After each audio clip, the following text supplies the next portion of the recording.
Hush now, child, and bar the door. The night has walked this road before.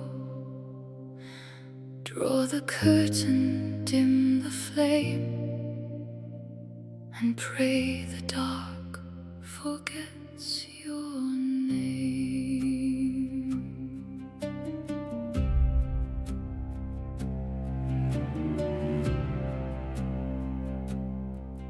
Where black trees bow on lonely hills, and winter sleeps beside the rills, the chapel bell rings soft and low for those who left so long ago. A raven watches from the stone, the old road winds away alone, and somewhere where the cold mist grows, a secret sleeps that no one knows.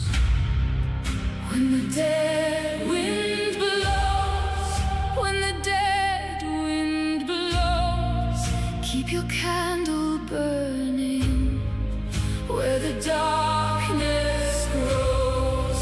When the pale moon knows what the daylight never shows, hold fast unto the living when the dead wind blows.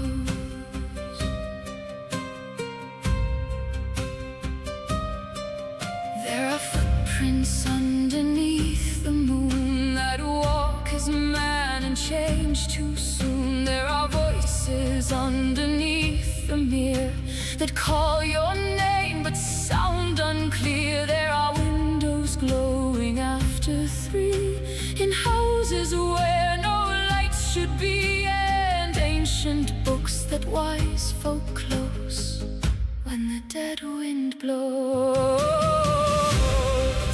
When the dead wind blows, when the dead wind blows, keep your candle burning where the darkness grows.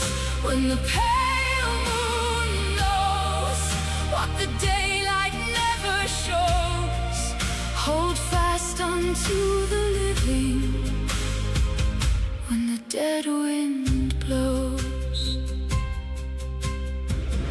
In city streets where lanterns gleam, red roses bloom, where no birds sing, fine lords may smile and ladies dance, while shadows watch their circumstance. And far beyond the mountain stone, an empty tower stands alone, where every path at last may go, but only the old ravens know. Look not too long upon the stars, nor ask what waits beyond them far. Trust not the grave, because it's still, nor silence on the wooded hill. For every tale the old folk tell has changed with every tongue that fell, and truth lies deeper than we know. When the dead wind blows,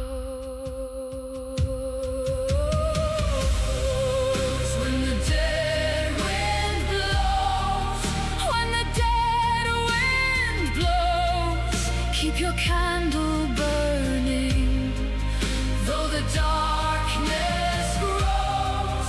When the last bell tolls and the night comes for our souls, stand fast beside the living when the dead wind blows.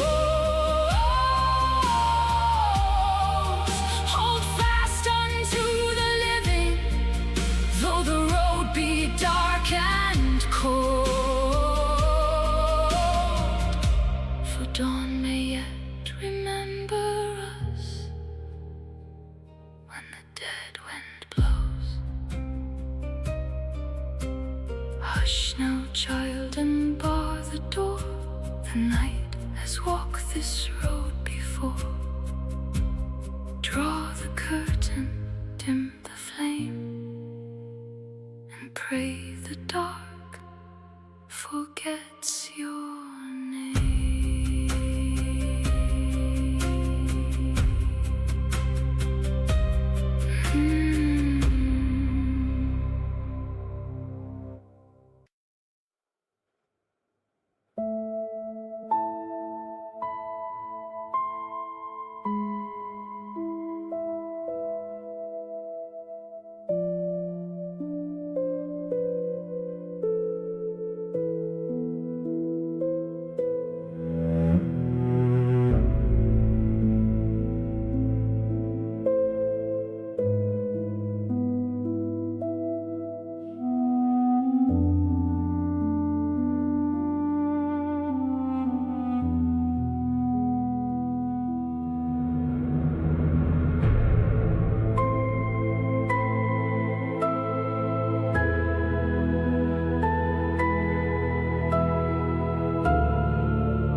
Hush now, child, and bar the door. The night has walked this road before. Draw the curtain, dim the flame, and pray the dark forgets your name.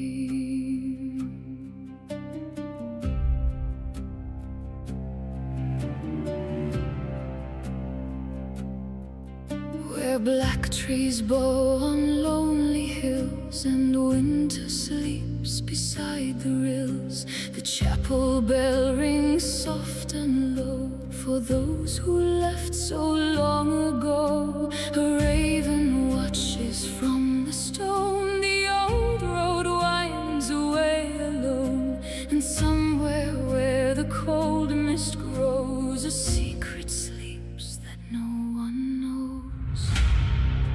When the dead wind blows, when the dead wind blows, keep your candle burning where the darkness grows. When the pale moon knows what the daylight never shows, hold fast unto the living when the dead wind blows.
Everything seems to be working. It does! Haha, right! Welcome, welcome, welcome. Let's see how we've already got one minor issue, so we'll see how many other ones we find in a while since we've used the Savage Worlds rule set, and obviously there's an extension conflict somewhere along the line, but we'll make it do. So, characters, got a mad GM, so we'll see how we get on. So, greetings, Pathfinders, says Savage Scott W. Indeed. Ustalav, a land where superstitions are not so easily dismissed, where graves are tended carefully and the proper rites of Pharasma are observed not merely from tradition but experience, where stories told beside the fire speak of things that walk beneath the moon, the spirits that linger beyond death, and of creatures sensible folk elsewhere insist cannot exist. In Absalom or West Crown, such tales might be dismissed as stories meant to frighten children. In Ustalav, everyone knows better. It's a hard land, shaped by centuries of war, death, and suffering. Its people are suspicious, tenacious, and deeply superstitious, for history has taught them that however bad things become, things can always become worse. Yet none of those ancient horrors have brought you to the small village of Ravengro. Something far less ordinary has. Old man has died. Professor Petros Lorrimor, scholar, teacher, explorer, eccentric, and in one way or another, a friend to every one of you. 3 weeks ago, a letter arrived. It was not written in the professor's hand. It came from his daughter Kendra. Petros Lorrimor was dead, and he had asked that you come to Ravengro. So, Orchette, what's the last thing you remember Professor Lorrimor saying to you? Who? A prof. That would be friends forever. He. Ogden, when you heard that Petros Lorrimor was dead, what was the first memory of him that came to you? The name is Bogdan, not Bogdan. It's Bogdan. Thank Ogden. you. Bogdan. Bogdan. Ogden It's it the, is. it's the Ustalavic pronunciation. Bogdan Botizaku. Uh, I have memory of when he invited me to the university to discuss the biology of specifically the vampires, but also other types of undead. I have certain experience in this vein. He was a scholar, and I found him to be a very intense but kind man. He, I have a certain problem with my blood, and he was kind enough to see past it and treat me as the man that I am, not as some others have done. Much agree. Professor Lorrimor was one of the first people to treat you as a person, I believe, rather than a curiosity. What did he do or say that first made you realise that?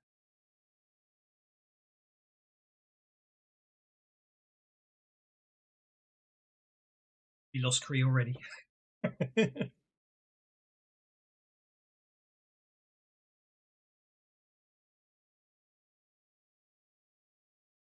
You definitely lost Nix. Oh, well, head to Nix instead then. Nix, you spent more time than most travelling with Lorrimor. What was one of his habits that drove you absolutely mad? Well, if you responded to some of his stuff that he liked to talk about with even like a kind of half-hearted interest, I would set him off and he'd go on and on and on and on. I used to cast silence on him. He didn't realize it. Very good. Windy, Norimar gave you your first formula book and taught you to think like an alchemist. Do you remember the first experiment you attempted under his supervision that went spectacularly wrong? Oh dear.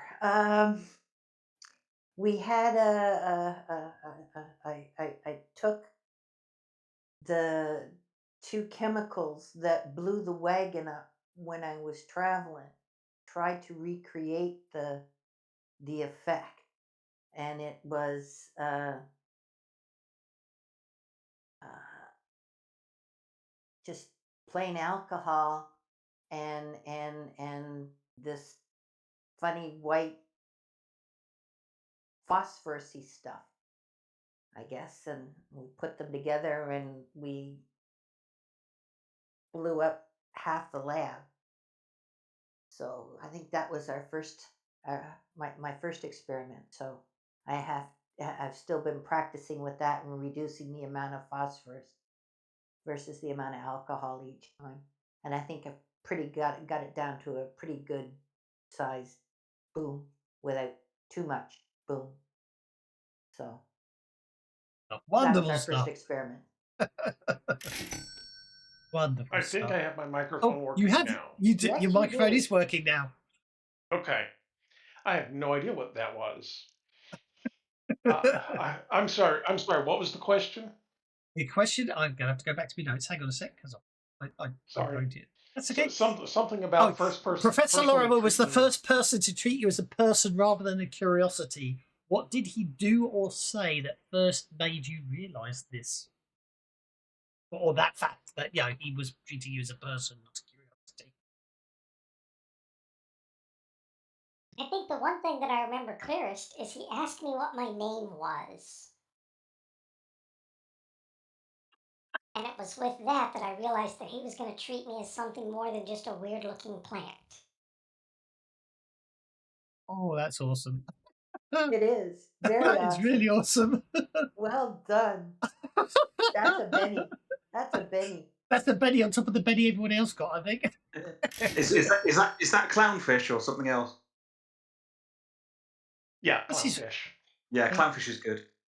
I'll have to try that one because the one I used to have never worked properly for me, so I gave up trying to use it. Right. Anyway, share the record. There we go. Ooh. The road into Cantwell has narrowed considerably over the last 2 days. Great highways are behind you now. Here there are muddy tracks, leaning milestones, and ancient trees whose branches seem to reach across the road toward one another. The harvest fields are mostly bare. The crows watch from crooked fences. Somewhere ahead, hidden beyond the afternoon mist, lies Ravengro. Um.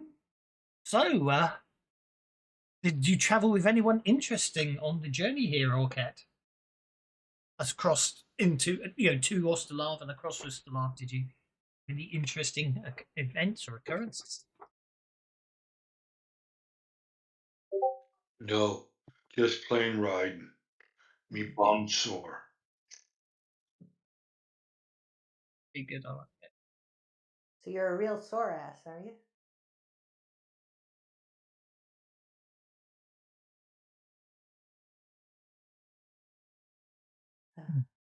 Sorry, someone's distracting me in the background with maps I know about and that they shouldn't be looking at because it's places they're supposed to have to look later. My character's a native of Ustalav. I do. Well, funny enough, what? So if it, Ogden, did anything make you? What made you stop along the way? There was I travelled to Ravengro by boat from the ossuary. It is on the Senior River, and I took riverboat to the north, and then to Chastel.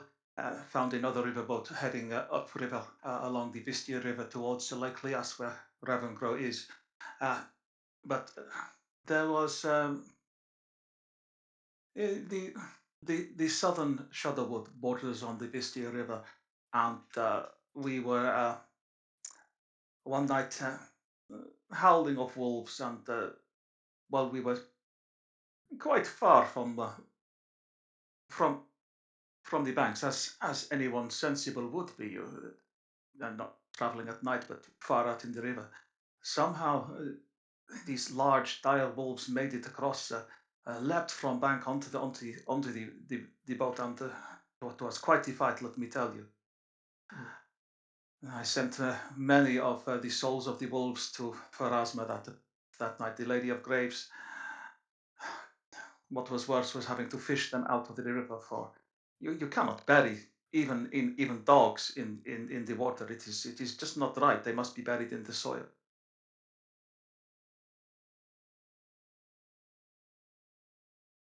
See me notes. That brings us to Cree. What precaution do you always take before travelling after sunset since you reached Ustalavic?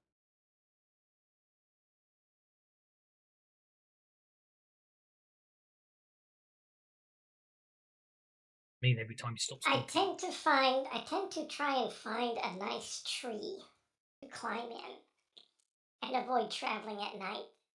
Uh, there are strange and scary things in the dark, and I can hide in the trees or in the bushes very, very well. That's very interesting. Thank you very much.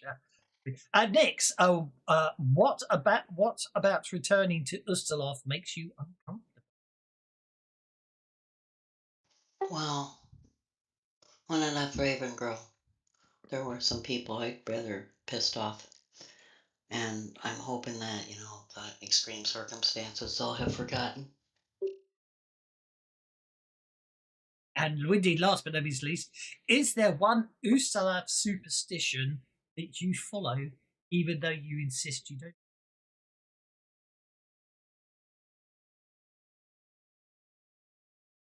Counts, so Oh, can be no.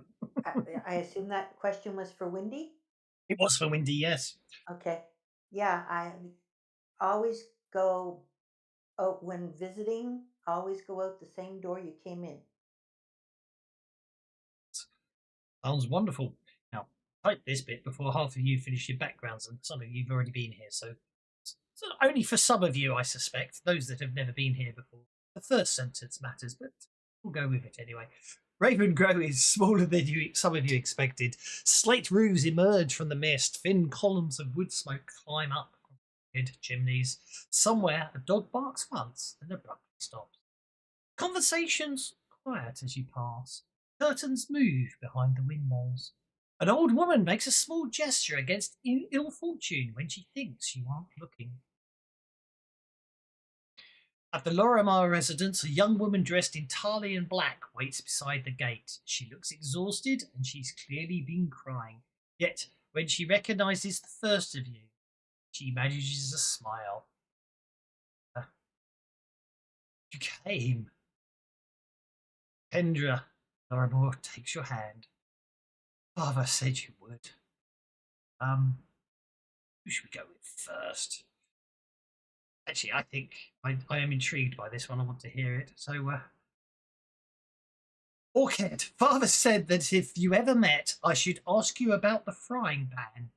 He said it was always there was no one he'd rather have at his back.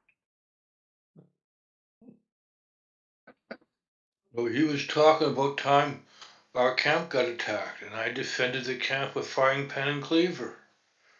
They never expect an orc to counterattack them.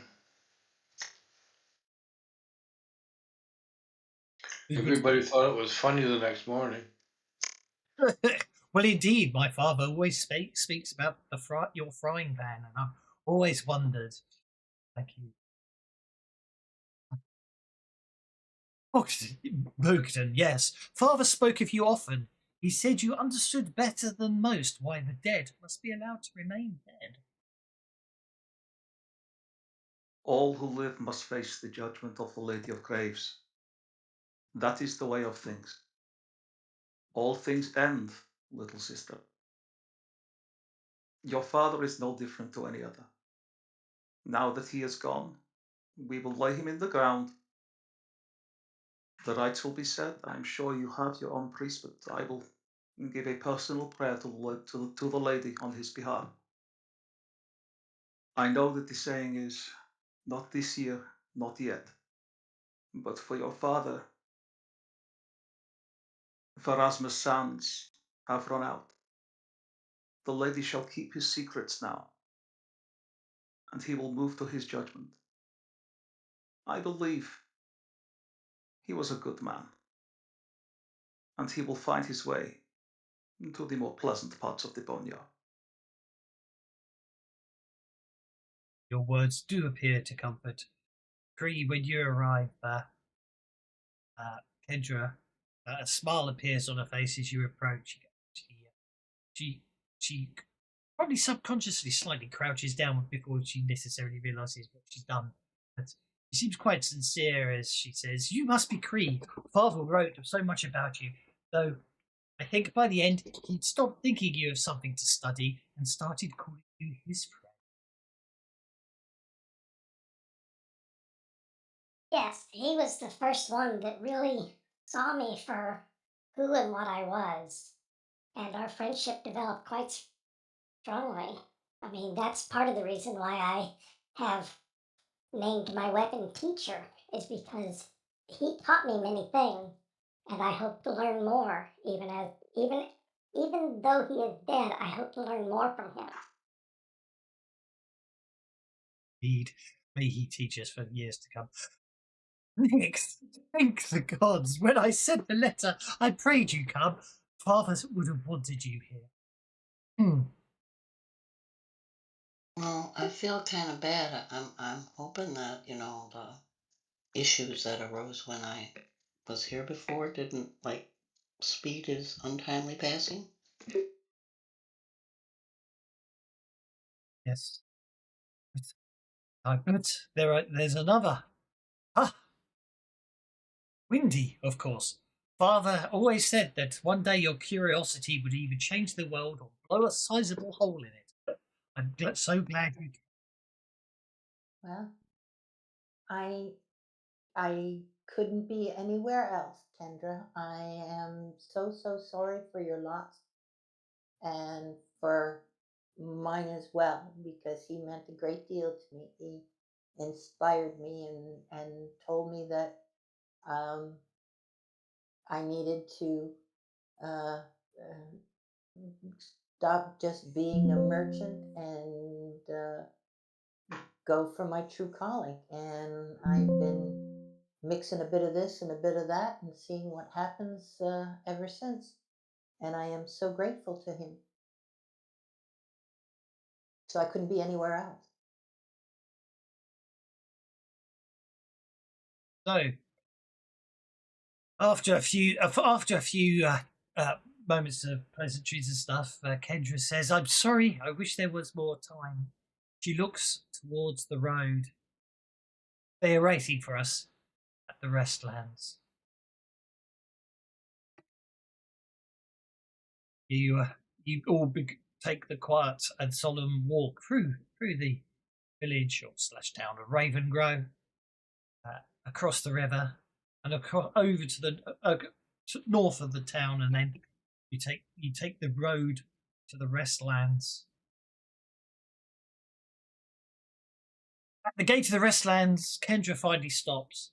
Her breath beyond her, beneath the grey Ustalavic skies, rests a simple wooden coffin, surrounded by the quiet trappings of the morning. Professor Petros Lorrimor lies within. All his journeys, all his learning, and the strange corners of the world he explored, this is where his road has ended, waiting for his friends to carry him the last few steps home. In the end, Pharasma has a cradle for us all. Interesting with some interesting height differences, but who take Oh, but Bogdan will certainly take a handle. there are a few Yeah, other. Sorry, go Cree will take a handle, but he's pretty much holding it above his head. Okay, I think that works. Nick's just ducks underneath it and holds it up with both hands from below.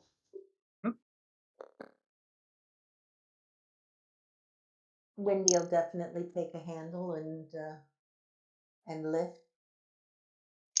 Or Kent takes two of the end ones. My gut feeling is what there's four on sides, so you should be okay.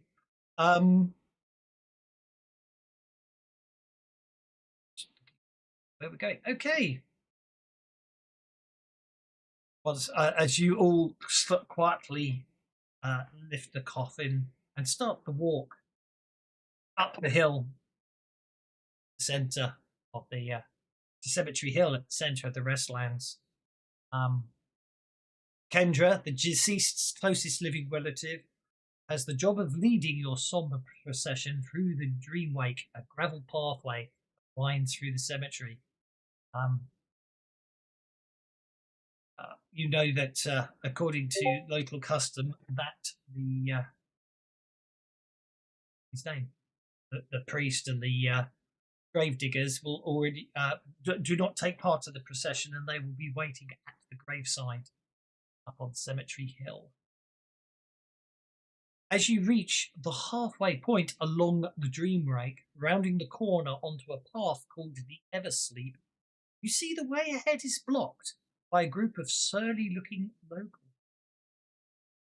The tallest of these toughs is an elderly but worried man who basically steps forward, and you hear Kendra stop in shock and say, "Gibbs."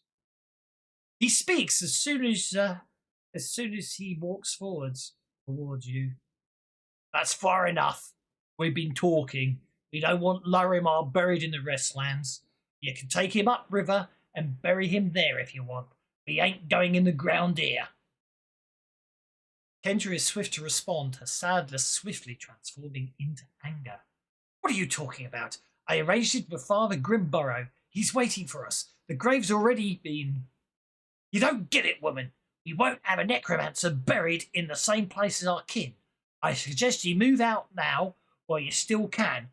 Folks is pretty upset about this right now." "Necromancy? Are you really that ignorant?" Peace. This is not the time for conflict. A soul is waiting to pass to the Bonelands for its judgment. It is not for us to judge him, that is for Pharasma.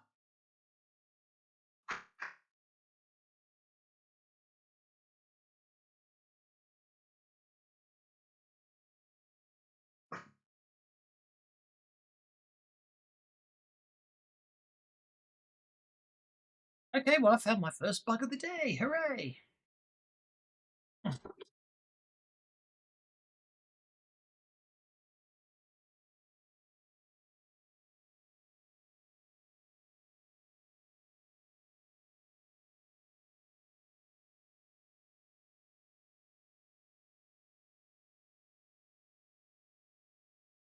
It's the first thing. Gibbs is missing from the encounter.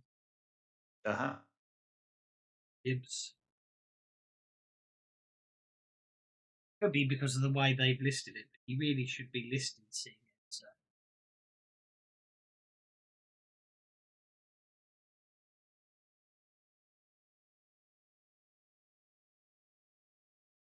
That's fine.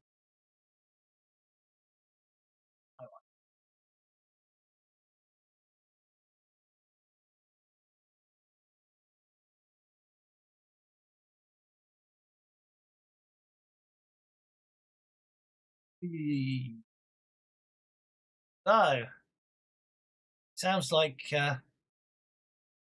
check before I have a look. Yes, I suspect it. It sounds like Bogan has decided that he's going to be trying to negotiate with Rob, but obviously anyone else can, because this is going to be a social conflict apparently. Okay. So, characters make arguments back and forth over 3 rounds. Roll appropriate skills and consult the conflict results table below to see how they've influenced it. Conflict is broken down into 3 rounds of conversation, each focusing on a particular point of view or a few highly connected points. During each round, player role plays a character's argument and makes a persuasion roll opposed by the spirit of whoever they're trying to convince. If a rival argues against her, their role is opposed by persuasion instead. Each succession raised by the petitioner grants an influence token. Rivals don't gain tokens, they just oppose the petitioner, keep them from gaining them. So persuasion rolls should be modified by the situation as the DM sees fit. Hero, okay. Hindrances at the end of the third round. This is regular.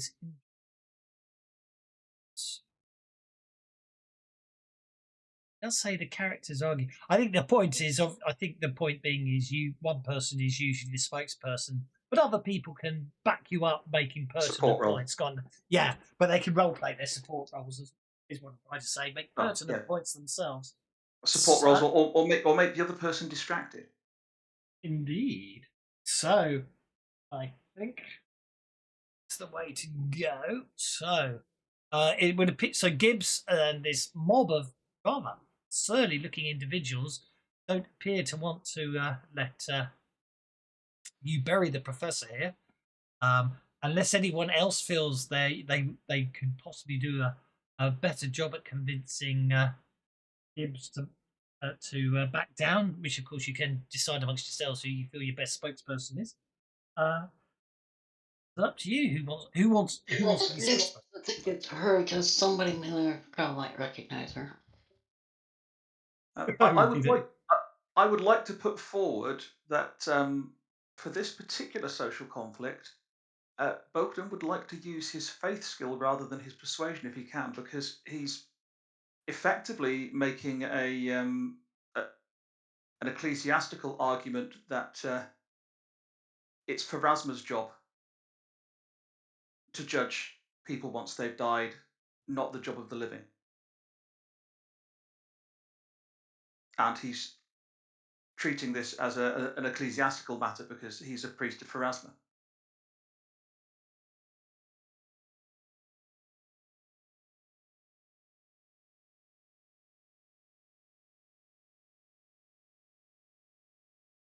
Does anyone else want to put themselves forwards for? I want to support him, but I want to use my casual illusionist to do that. I will support too. I will utilize my persuasion. Well, I would have to use casual illusionist on persuasion. Some gnomes use their innate magic to create minor illusions that augment their physical trick. The gnome may add +1 to thievery rolls, persuasion rolls, or other rolls made to deceive someone for each power point spent. Nice. Trying to deceive them. Okay. Well, do you know what I mean? Mm. I think the argument is possibly Nix is possibly Supporting Bogdan, I'm going to cast an illusion of kindness and compassion and authority over him. Bang. You won't necessarily know, given that the assumption is none of you know each other. You won't necessarily know what they're up to. True. Okie dokie. And if anyone wishes to do any support roles or anything along those lines, now's the time. Okay, I'm gonna use 3 power points on my persuasion to support him by casting that illusion of, sincerity that they need to believe in. This is somebody they can trust. Yeah, I mean, the point being is it's not even really casting as such. It's usually your innate gnomish magical nature, isn't it? So there isn't Yes, any but I still gotta spend power mumbo points. jumbo. Yeah, I know you got to spend the power points, but there's no mumbo jumboing as well. So that's a plus. That's a 6. That's a +1. Windy, Cree or Orcat, do any support? Kree is going to use his notice to just kind of keep an eye on who's where and maybe point out whenever somebody's nodding or agreeing in some way. Okay. Well, Wendy's got a What are you plus. doing? Wendy gets you a +2. With obviously Wendy's obviously backing up your argument as you go along, your discussion as you go along. Yeah. He was a good man. He was not a necromancer.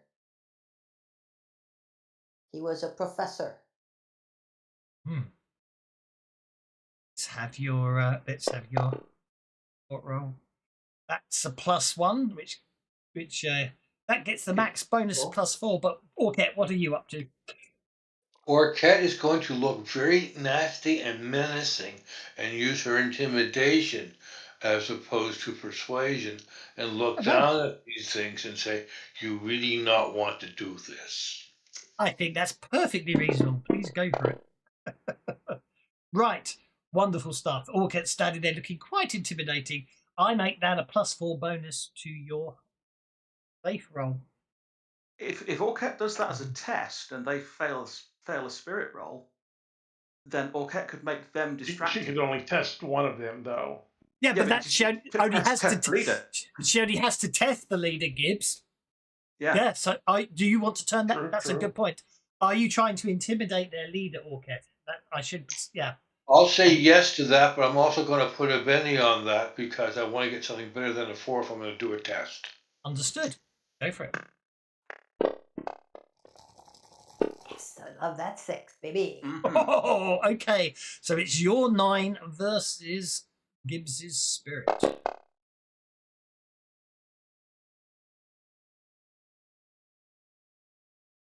It's a success. I may. Gibbs is a wild card, so Gibbs has 2 bennies. So I'm going to spend one of Gibbs' bennies on that.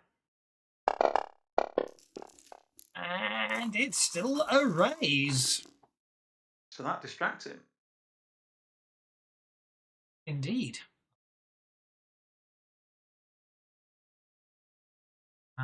So he gets 3 bennies. It's fancy. It's Pathfinder, isn't it? Pathfinder, yeah. Wild cards get 3 bennies. Oh. Okay, so he is distracted. Make your faith roll. Yeah, annoying.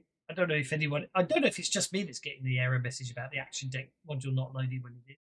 You know, Well, I'm seeing it in the chat. Yeah, I didn't put the +4 on that anyway, but I am going to spend a Benny on it to see if I can get better. That's because I went near the combat tracker. So we're gonna every time I go near the combat tracker, we're going to see that until I work out what extension's causing that message. Okay, I'll stick with the 9 because he's rolling at -2 this year.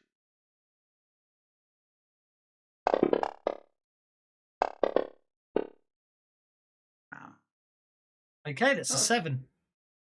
So still a success. That'll do. So okay, so each success and raise that gets you 1 token.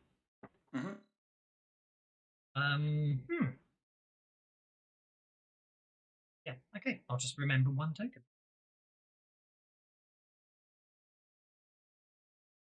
First round of arguments. The people behind are cheering on, cheering on. What tack are you going to use on the second round? I'm going to say you've used up your argument on purely religious notes because it does say it's sort of 3, isn't it? It does say it was 3. I know it said it somewhere. 3 rounds. Yeah, 3 rounds. Argument makes potential spirit. About 3 rounds of conversation, each focusing on a particular point. So that's your first round where you were arguing points of faith. I'm going to say second round you're going to have to rely on persuasion, and third round I will be nice to let you refer back to points of faith again. Okay. This round is, you know what I mean, just to make it more interesting. Yeah, absolutely. So the second round, Bogdan is going to move more to. And which of you can prove that they are completely innocent against any accusation another might make? We have only your word that the professor was a necromancer. And as everybody knows, a necromancer cannot be killed, and yet the professor lies dead. This means either he is not a necromancer, or you are a liar. And which of you will fare better when the final judgment comes? Which of the rest of you, Bogdan will then address the crowd behind, has no secrets? Which of the rest of you has nothing that they fear others might know? And which of the rest of you would wish your judgment to only be in the hands of the Lady of Graves when your time comes? Not today, but eventually.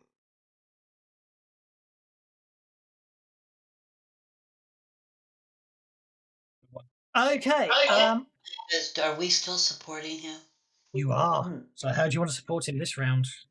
I'm gonna go right behind him after his words about having secrets and stuff, and I'm gonna say something to the effect, so let the light of truth reveal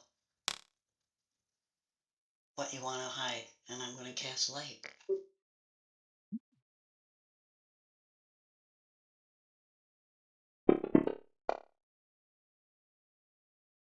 Getting it? Light. Mhm. +1. Shine down. Going on a bit. Shush. 3, Windy. Orchid. Wendy is going to roll her notice roll to look through the audience and point out the guilty faces that she sees and says, "You and you and you." Ooh, Oh, that's a lot nice. of. Between his that, words and my light, they were easy to spot. that's Mm. another. That's another +2 because that's. I mean, it is only a +2 anyway, but you know, with actually maxed out, isn't it? Cree. I'm trying to decide what would work for some of my other skills. I think what Kree's going to do is he's going to do some fancy gun work, spinning it Yeah, around and so forth, and yeah, just kind of do the whole. Do you see what I can do here? yeah. No, I completely understand that one. I've done it myself, in fact, but with a sword. There we go. There's your last plus Okay, one. that is your last +1. That gets up to +4. Especially as I forgot that because Gibbs is backed up by a mob, he has +1 die on his spirit roll. So you might have got off easy last turn. Orket, well, it looks like you did get to Gibbs last round. What do you want to do this time? Well, I'm going to use the inspiration of his fancy gunplay, and I'm going to do some fancy sword play. I love it. Go for it.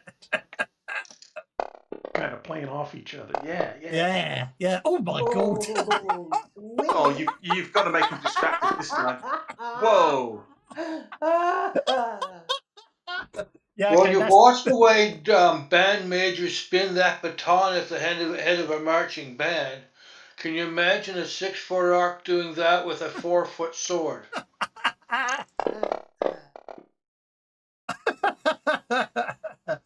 I think he's most certainly distracted from that. Yeah, I mean, because Mm. you can't do much more than distracted. But yeah, you can't help but notice this that what he's as he's trying to make the points and trying to dismiss you.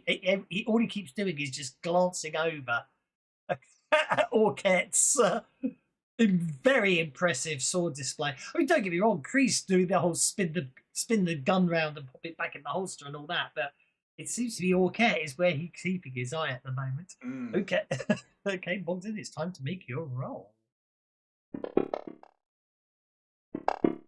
I see a 6 made it out there.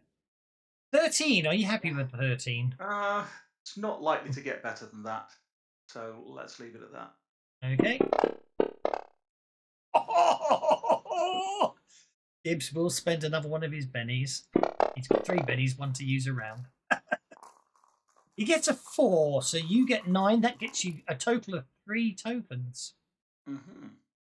Okay, on the now again, obviously you realise. I mean, you obviously swayed him there, but if you're honest to yourself, it's probably Orquette's impressive weapon display that actually sort of uh, unnerved some. You do notice some of the people at the back have sort of started to sort of edge away. So Gibbs is obviously getting the sense that he might be starting to lose some of them, but we'll see how it goes.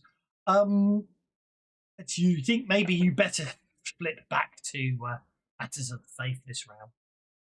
Oh, I am, but I'm going to go with one of the short prayers that often said by not just devout Pharasmans, but by all the people of Ustalav when they wake up in the morning, which is not this year, not yet. which is a prayer spoken asking for Erasmus to delay the inevitable so that the living can finish their work and remain living for another year. And so he, still with the coffin held on his shoulder, his other hand will go to his symbol of Pharasma and bring it out and let the light that Nyx created reflect off it. And he'll look around the gathered mass and say, "As the Lady of Graves has taught us, so we shall pray.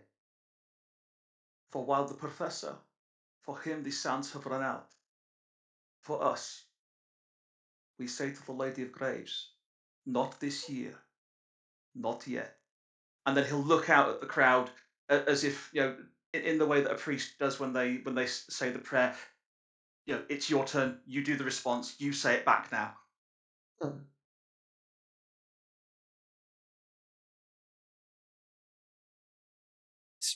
I think that might have some effect. Okay. Next. Free and windy. Orchids, obviously. Cree has heard this prayer a few times before, and he is going to use his alchemy to ignite a little flash powder at key parts of this prayer. Okie dokie. Well, hey. Good dice. It's cool. Yes. Yes.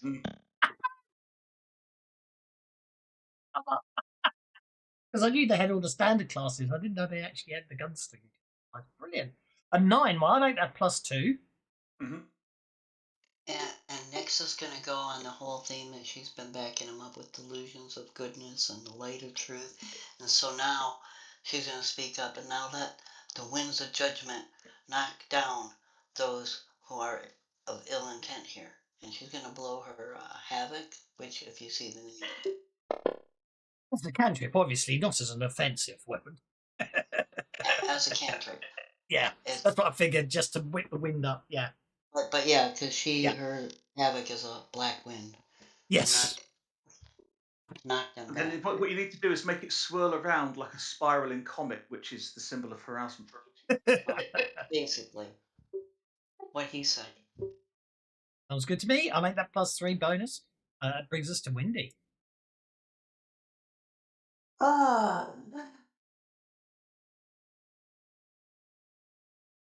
Wendy's gonna use her alchemy to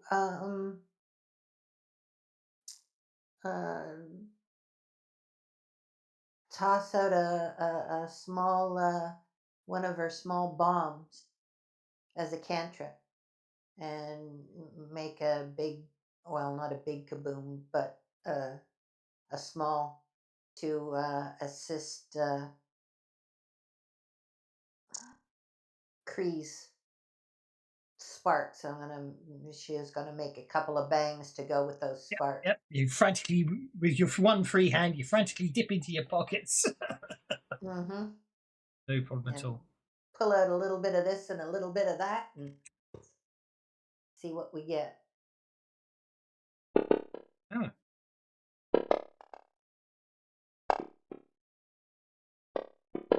I think you put a little more saltpeter in there than you meant to. Yeah, you really just blew them up just like that first glass. Blew them back half a block. Okay, there's a very loud crack in the air. And that leaves Orchette, who I assume is going to continue your campaign of attempting to distract Gibbs. Yeah, the deck again. I was going to use her. She was going to use her common knowledge because she knows the prayer, and she was going to repeat all the responses properly and encourage the audience to do so. Oh, brilliant! Go for it.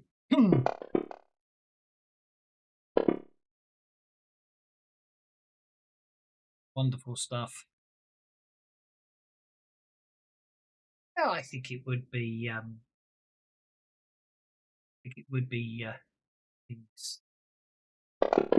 Rising to this narrow-minded individual. So we'll keep him distracted. Right, I'll make that another +4 on your faith roll. Indeed. We're definitely going to re-roll that.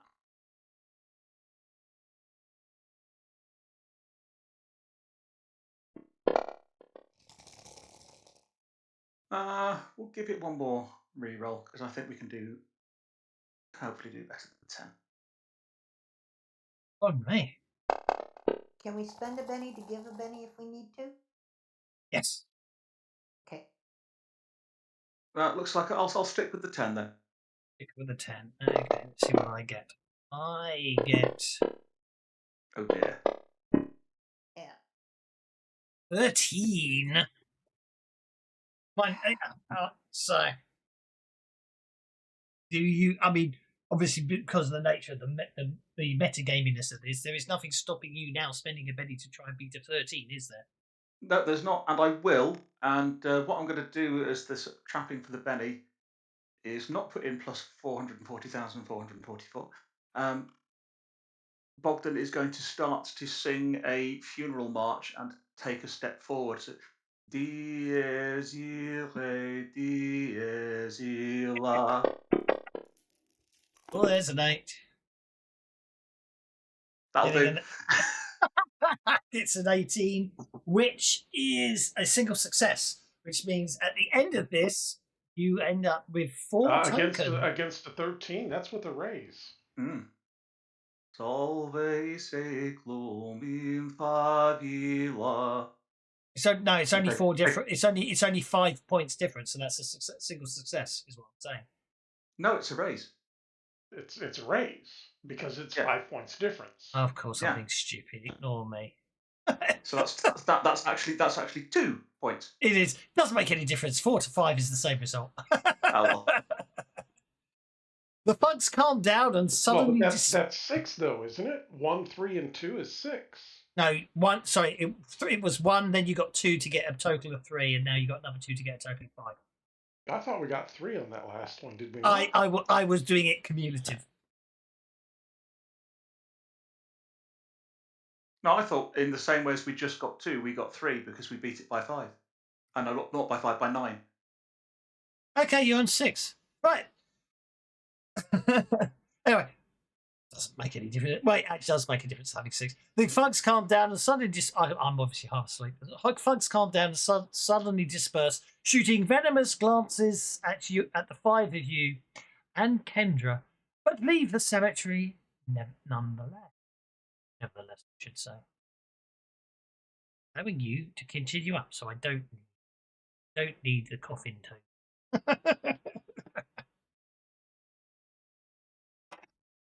Right.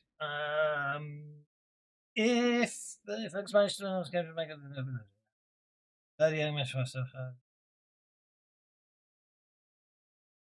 Okay, so we don't have to worry about that.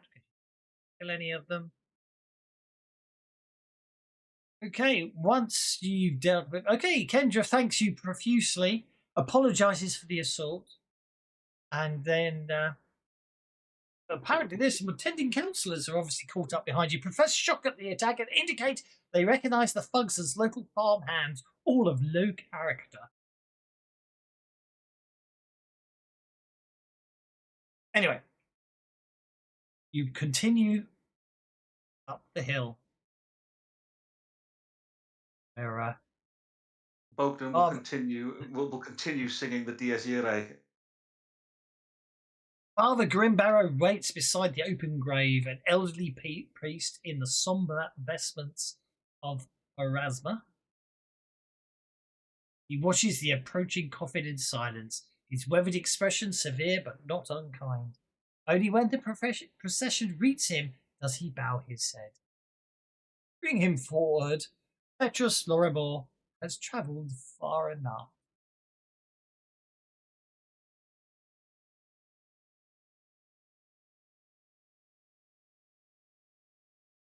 Well, let's place the coffin where it needs to be. Indeed.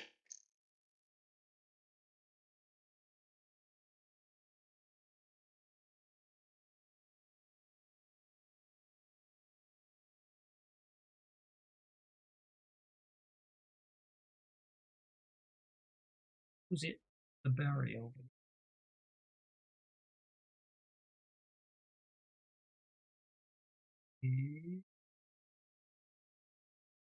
It is. Basically, the coffin is lowered into the open grave by the gravediggers. Father Grimburrow gives a short sermon, then invites Kendra to say a few words about her father. Kendra fights back tears and briefly recounts a few of her father's more courageous or selfless moments. Thanking everyone once again for coming, she then invites anyone else to share a few stories or remembrances.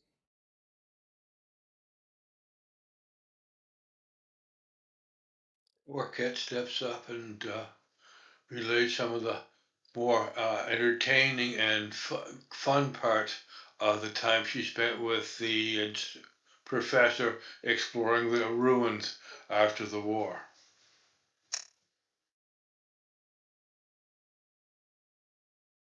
Thanks you for saying that. He smiles at some of the more humorous anecdotes about the town. Does anyone else wish to speak?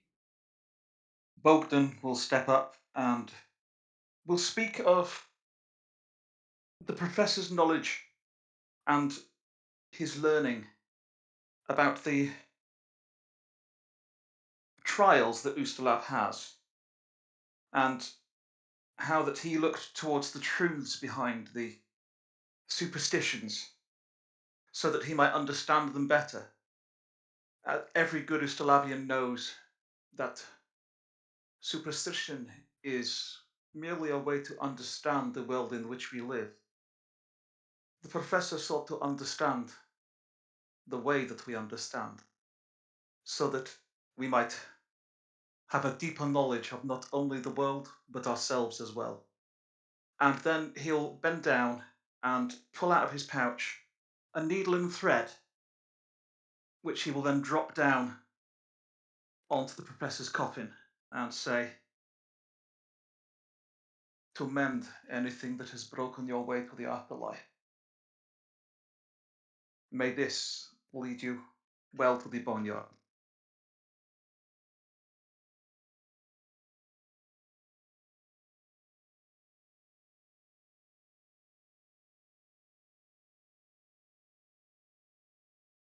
Anyone else?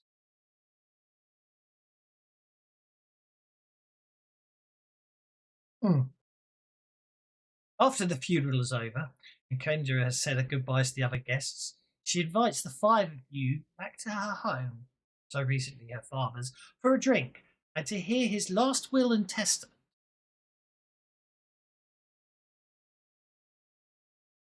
Well, then I guess we'll go. Of Or course, at least Mistress Wendy Lorrimor. will. It would be my honor.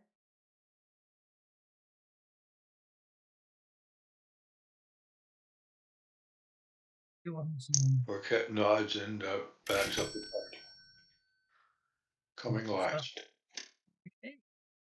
Now's a good time to share the map of Ravengro. The Restlands is off the map to the north there. And Kendra's house is where you obviously started off, having come in on the as you came by the river, which would be that big one there, rather. Yeah. Otherwise, you would have come in on the road. So basically, you make your way back. Kendra chooses to take the not in the middle of town route. Might be slightly longer, but Looks like we'll be going almost past the. I'm guessing that that's the chapel. that's the count. That's a very impressive council member's home. Okay. Where's the That's the Temple of Pharasma. Oh, in which case we are going past the Temple of Pharasma anyway. Yes, you were. Yeah.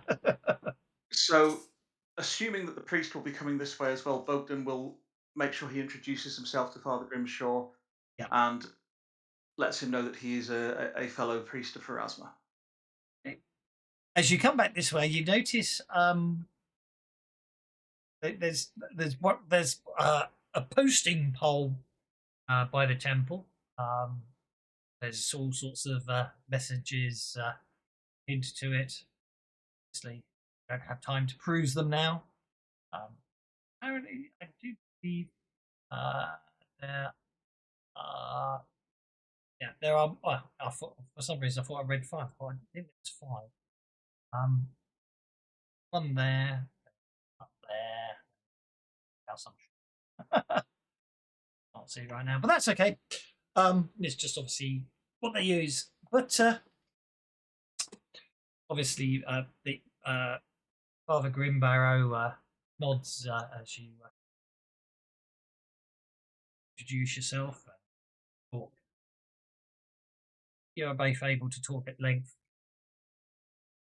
On the walk back, he bids you good day as he heads into the temple. Kendra and the rest of you carry on going through the covered bridge. Oh, there's another posting pole. I knew there was one there. Over the smaller stream back to her house. There you are basically. It's a modest home with crowded bookshelves in every room. Kendra explains that the reading of the professor's will require the presence of Councilman Bashian Hearthmount, the closest thing Ravengro has to a solicitor, as you understand, and he has some other matters to attend after the funeral, so he's not expected to arrive for about an hour. So obviously Kendra provides some food and drink, but that does give you an hour of talk, a chance to introduce yourselves to other characters and get to know each other. Is there anything you need assistance with in the house, Mistress Lorrimor? No, please sit. Obviously, you get the impression she just wants to keep herself busy. Very well. Well, if this is, uh, we'll sit down and we will pull out a flask and have a sip and pass it around and start off with one of my favorite stories of Professor Lorimer and basically get the wake going. If we're going to celebrate the life of this man who's left us. Um, he was obviously important to all of us, and I enjoyed his company immensely. He inspired me, and you know, he uh, laughed at my failings and continued to encourage me, no matter how many times we blew the lab up. You know, I think I'm still picking bits of glass out.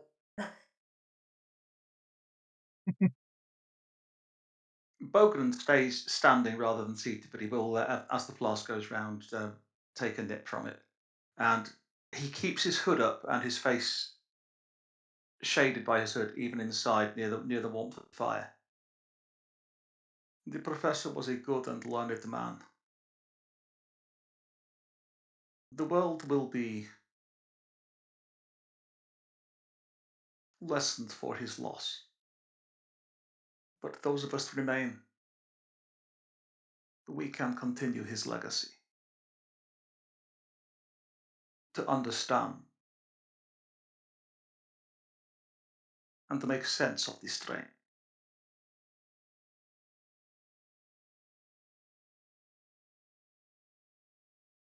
Nostrovia.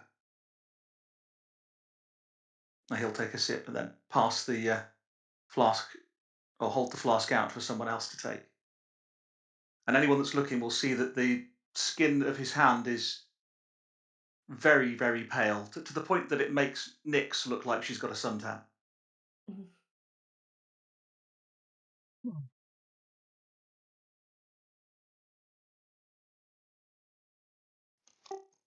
And Nick, not getting into the whole mournful mood and everything, goes and plants herself in front of Bogdan and said, while I was traveling with the professor not that long ago, he goes on and on about all kinds of stuff. And he was explaining to me about your kind of damp here. But I don't understand. Are you like really dead or just mostly dead?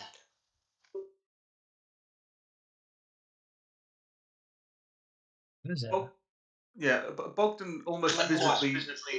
visibly shrinks. You know, his shoulders sag a little. He bends slightly at the knees when Nix brings up that he's a dampier, and he shakes his head and passes the flask to her. No, little one, I am I am neither dead nor mostly dead. The blood that flows through my veins is living blood. My ancestry is, some would say, tainted. The professor preferred to say it was just different, uh, much as the good lady here, and he will gesture towards Windy, has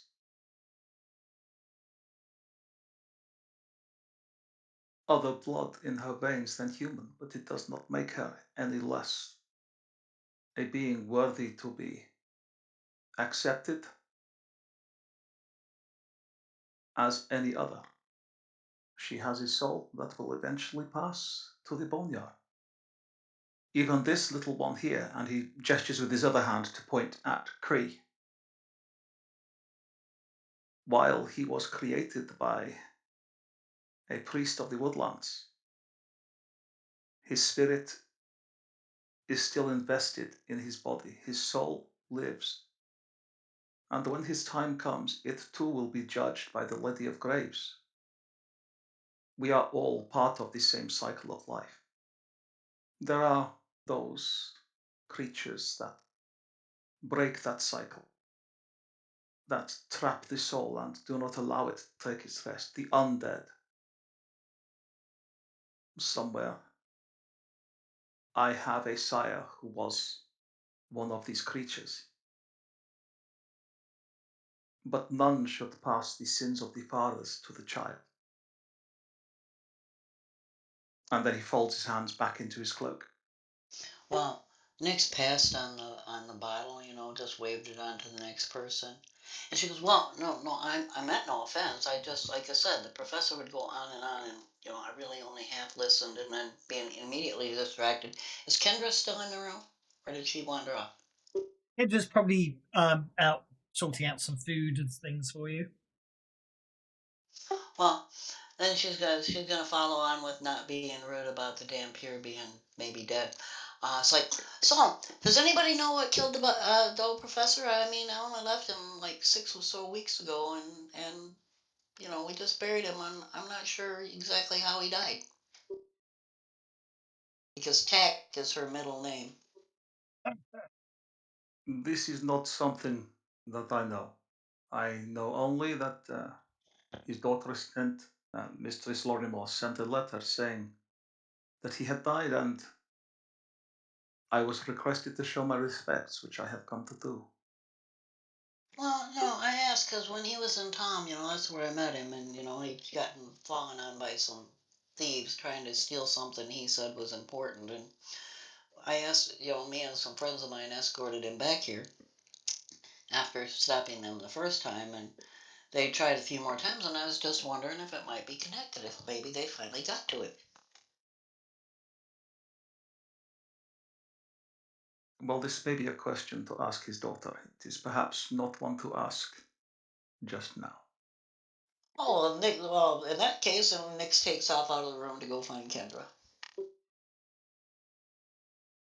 She's not dressed in black, but there we go.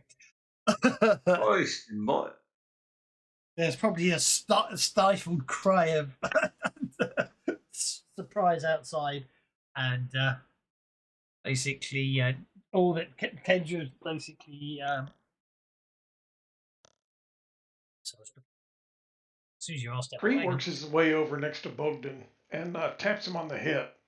And whenever he has Bogdan's attention, he kind of looks up and pretty sure I don't have a skeleton. Would I still go to the boneyard? The boneyard is a name for a place that we go. No one's bones actually go there, just their spirit, their soul. Do not worry, little one. The lady will judge you with justice, as she judges all when your time does come. But let us hope. Boneyard, but it has no bones. Okay. There are many things in this life that make no sense, but we believe them and we follow them anyway. This is the kind of thing the professor sought to understand at a deeper level.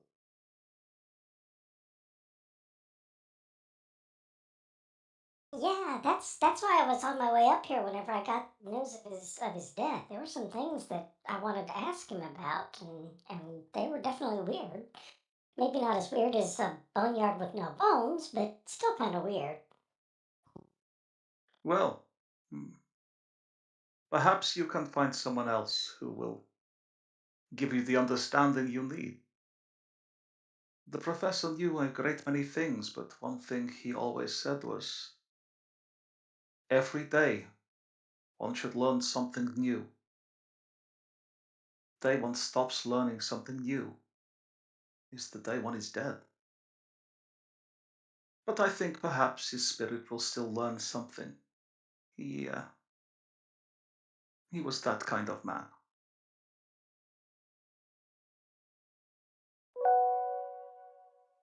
What is the knowledge you seek?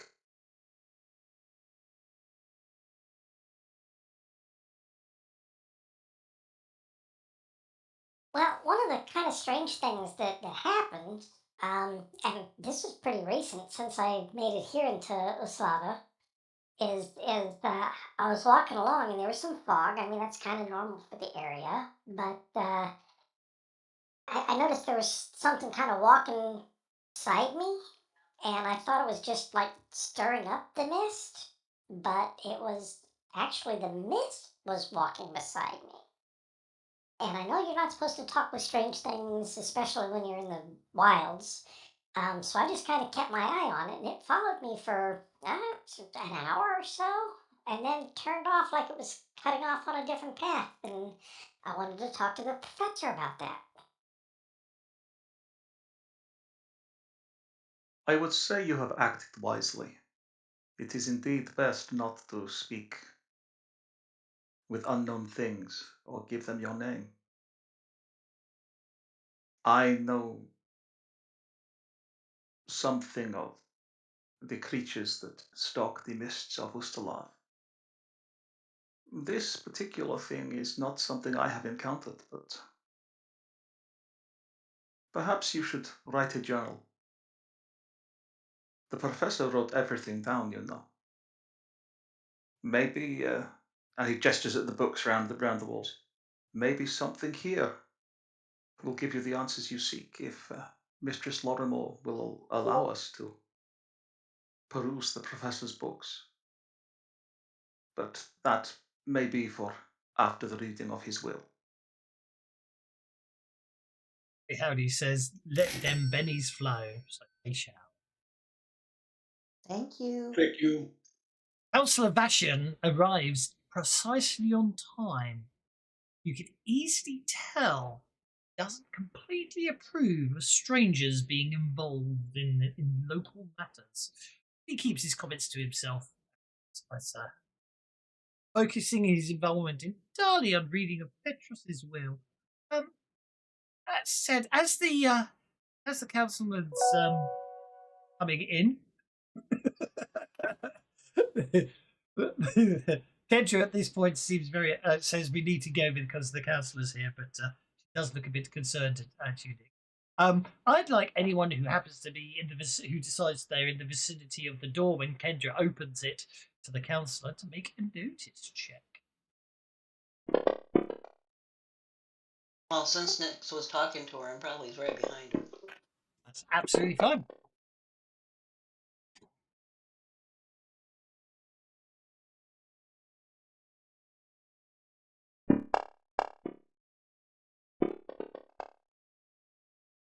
Okay, so that's Bogdan, Nix, and Windy have made it successfully. Because I forgot to get you to make a notice check when you were at the graveyard. So those that just got a successful notice check, you now get to make another notice check that you didn't realise you made back at the graveyard.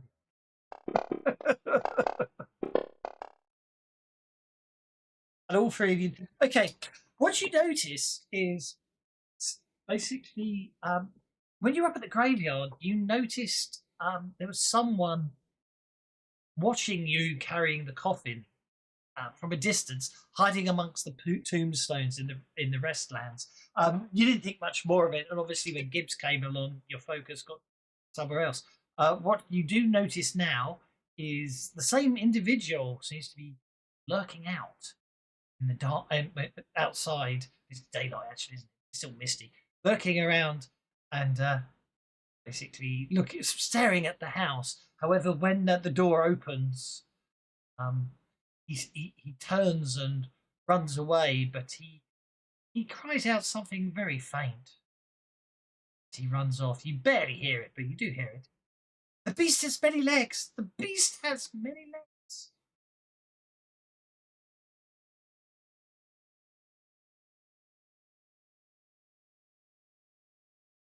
Councillor Vashian, looking over his shoulder, goes, "Oh, that's just Antralus.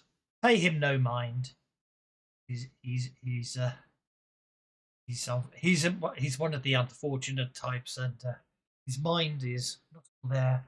But anyway, we have business to attend to." Steps inside.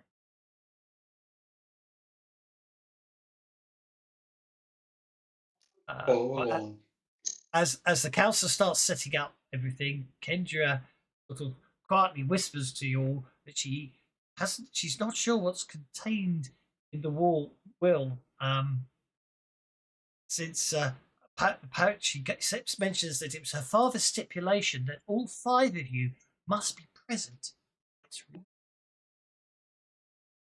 Councillor Vashian produces a scroll case, shows that the professor's personal steel is unbroken, then breaks the wax and opens the can. As he does, a small iron key falls out of the tube, clattering noisily onto the table.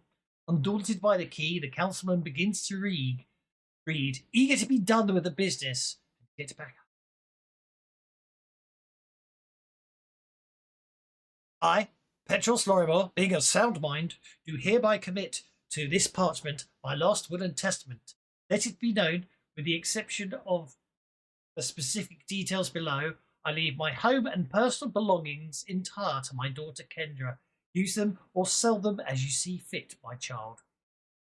Yet, beyond the bequeathing of my personal effects, this document must serve other needs. I have arranged for the reading of this document to be delayed until all the principals can be in attendance, for I have more than a mere inheritance to apportion.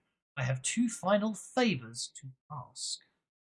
To my old friends, I hate to impose upon you all, but there are few others who are capable of appreciating the true significance of what it is I have to ask. As some of you know, I have devoted many of my studies to the manner of evil, that I might know the enemy and inform those better positioned to stand against it. The knowledge of one's enemy is the surest path to victory over its plans. And so, over the course of my lifetime, I have seen fit to acquire a significant collection of valuable but dangerous tomes, any one of which, in the wrong circumstances, could lead to an awkward legal situation. Whilst the majority of these tomes remain safe under lock and key in the Liebstadt University, I fear that a few I have borrowed remain in a trunk in my Ravengro home. While invaluable for my work in life, in death I would prefer not to burden my daughter with the darker side of my profession, or worse still, the danger of possessing these tomes herself. As such, I am entrusting my chest of tomes to you posthumously. I ask that you please deliver the collection to my colleagues in the University of Liebstadt, who will put them to good use for the betterment of the cause. Yet, before you leave for Liebstadt, there is a matter of another favour. Please delay your journey 1 month and spend that time here in Ravengro to ensure that my daughter is safe and sound. She has no one to count on now that I am gone, and if you would aid her in setting things in order for whatever she desires over the course of this month, you will have my eternal gratitude. From my savings, I have also willed to each of you a sum of 100 platinum coins. For safekeeping, I have left these funds with Embrith Diamid, one of my most trusted friends in Liebstadt. She has been instructed to issue the payment upon the safe delivery of the borrowed tomes no sooner than 1 month after the date of reading this will. I, Petros Lorrimor, hereby sign this will in Ravengro on the first day of Calistril in the year. Oh, good point. What year is it? It is 4711. AR. It is actually Star Day, the 15th of Lamachan.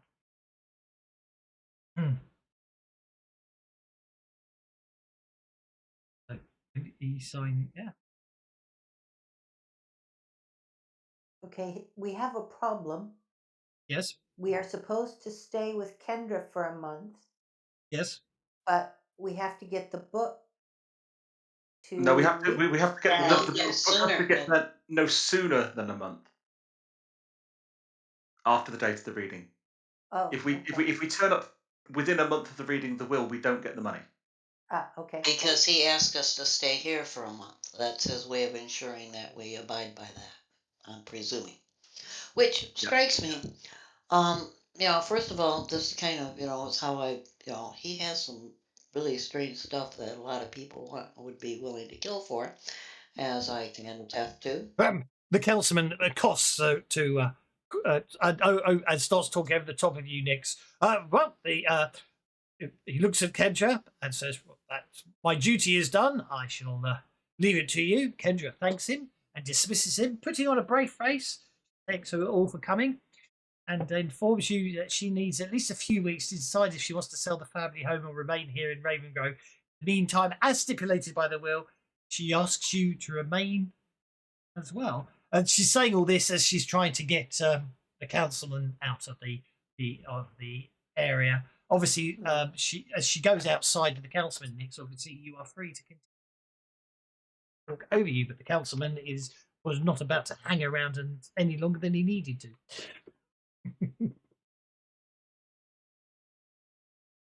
The councilman was rude, not me. Or probably support Kendra with the counselor showing him to the door.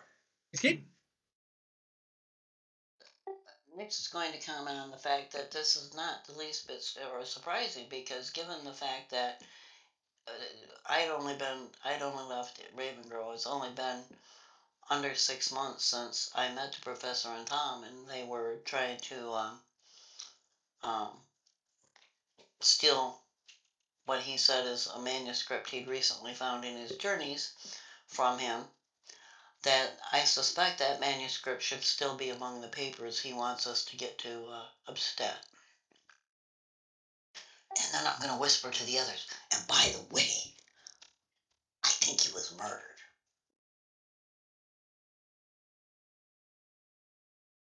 He did write the will 7 months ago, so he was obviously. You can make that point. Okay. When as you mentioned that, Kendra fortunately didn't hear you whisper. Kendra walks back in and looks at all of you and offers you rooms in her spacious house, promising you free room and board for the month. The will request the month the will requests that you remain in town, and then she goes to she excuses herself to go and fetch the chest mentioned in the will. She brings back a chest. It's a relatively small object of oak and iron. Kendra, nervously offers you the key to over to you to give you the honor of opening the chest. If no one else reaches for it, Ogden will take the key and carefully unlock the chest.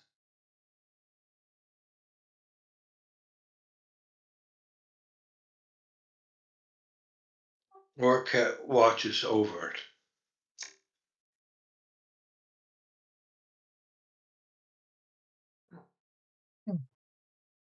He fits the lock perfectly. Sorry, carry on. I was gonna do a detect arcana. Be my guest.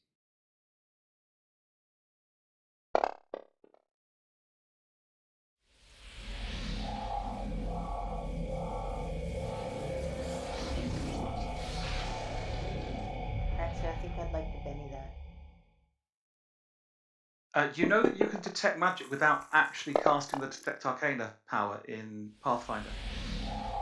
Yeah. No, but okay, I do now. Do you like it? All spellcasters that are actually a full arcane background can do it with a spirit roll. Oh, The, okay. the Detect and Seal Arcana, however, can be cast on somebody else so that they can see magic and it lasts for 5 rounds, whereas the Detect magic is just as long as you concentrate for it and it takes an action. But if you just wanted to see if there was any magic about it, you wouldn't need to spend the power points necessarily. um,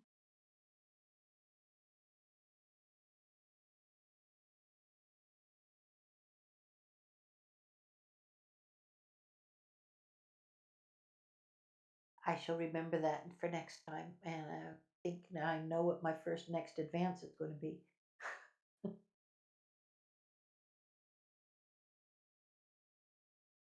oh, roll, perhaps. Oh, it's how you identify magic items. Yeah. Or common knowledge if it's really common things like healing potions and stuff. Indeed, yes. Right. So, the key fits in the lock perfectly. I don't believe anything magical, and the chest itself isn't. The key fits perfectly. I've said that multiple times. And within are several old tomes and one relatively new one. The newest tome sits on top and bears the phrase "Read me now" scratched into the leather cover. The other tomes comprise books comprise the books of dangerous lore mentioned in his will. Three of these um, will have notes tucked. I'm assuming you'll look at them out, later, as it were. We'll have notes tucked into them, indicating they should be delivered to one Montaigne. Montaigne. I can't say his name now. Monta. Oh, I'll just put it in the chat. Tango. No, yeah, I have this wonderful thing. If I think once I think too much about it, my ability to pronounce it goes out the window. Montaigne. A professor of antiquities at the Liebstadt University. The fourth, the fourth book. It's a rather impressive one. It's got this. It's sort of it's purple in nature and has this interesting seal on the front of it, which I can share with you. Ooh. Has a note indicating it should be delivered to Embref Daramid, a judge at the Liebstick courthouse. The one that's also got the platinum pieces. The note also asks for this delivery in particular to be handled discreetly, and also includes the address of Embref's home, so you can deliver it to the home there. But obviously, the first thing you have there is that it's the book that it is labelled "Read Me First." While I studied in the seminary, let us say my learning was more of a practical than an academic nature.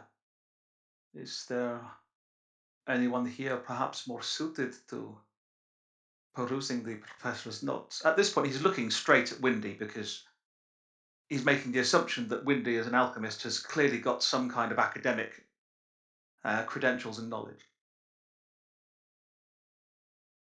Wendy will take a look at the book and say, I do have a little bit of uh, book learning, so to speak, and the ability to to deal with that kind of thing. Did you want me to make an academics roll?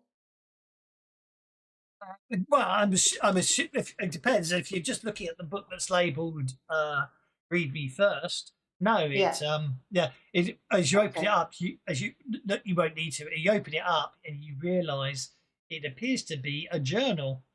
Ooh, As you cool. flick through it, there are some circled entries. The first entry is 10 years. Oh, is from 10 years ago.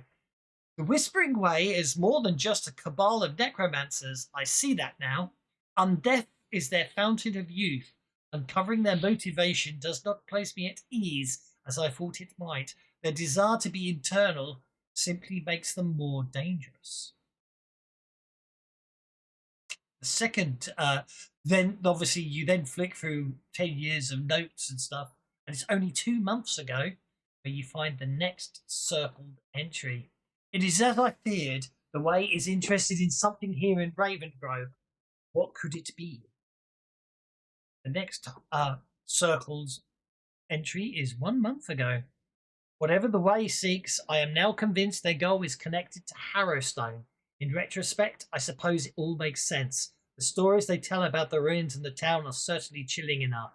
It may be time to investigate the ruins, but with everyone in town already being so worked up about it, I'd rather not let the others know about my curiosity. There's plenty of folks hereabouts who already think I'm a demonologist or a witch or something. Ignorant. And 20 days ago, it is confirmed the Way seems quite interested in something. No, strike that. Someone who was held in Harrowstone. But who specifically is the Way after? I need a list of everyone who died the night of the fire. Everyone. The Temple of Pharasma must have such a list. 18 days ago. I see now just how ill prepared I was when I set out for Harrowstone. I am lucky to have returned at all. The gods, if indeed the ghosts, if they are indeed ghosts, for I did not find it prudent to investigate further, prevented me from transcribing the strange symbols I found etched along the foundation. Hopefully, on my next visit, I will be more prepared. Thankfully, the necessary tools to defend against the spirits are already here in Ravengro. I know that the Church of Pharasma used to store them in a false crypt in the Restlands at the intersection between Eversleep and Black Path. I am not certain of if the current clergy even know of what their predecessors have hidden down below. If my luck holds, I should be able to slip in and out with a few borrowed items. And then 17 days ago, which is, I should point out, the day he died. Tomorrow evening, I return to the day before he died, I should say. Tomorrow evening, I return to the prison. It is imperative the Way does not finish. My caution has already cost me too much time. I'm not sure what will happen if I am too late, but if my theory is right, the entire town could be at risk. I don't have time to update my will, so I'll leave this in the chest where it's sure to be found should the worst come.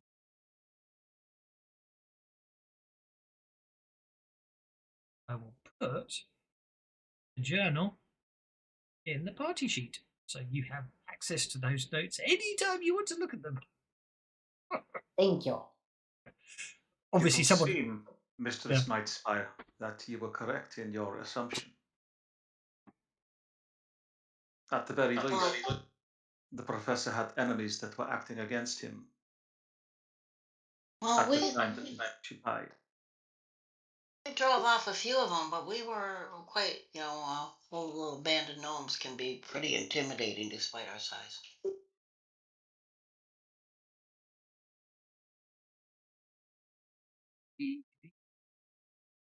This is the one. Anyway, then the images go, oh, you need this language. Oh, Nix hasn't got anything. Yeah. Okay, what is this way organization? The yes, the Whispering Way. That is a worrying title. The Ah, Whispering Tyrant is a creature from far back in the Ustalavian history. A lord of the vampires.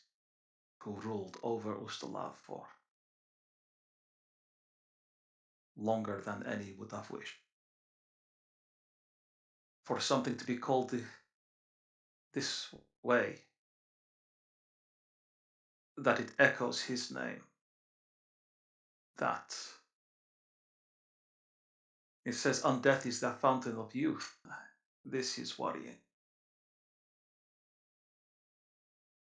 Do any of us know what Harrowstone is? I don't believe so, but I mean, I have lots and lots of lovely pages on how you can research stuff. So, hang on, here we go. Rumors and research. Each topic is followed by a series of levels of information: basic, common, uncommon, and obscure. These can be gathered either by networkings or academic roles while researching the topic. The first piece of information what they will gather is basic. Each raise grants the next level. So, you are a native of Ustalav, aren't you? I am, yes.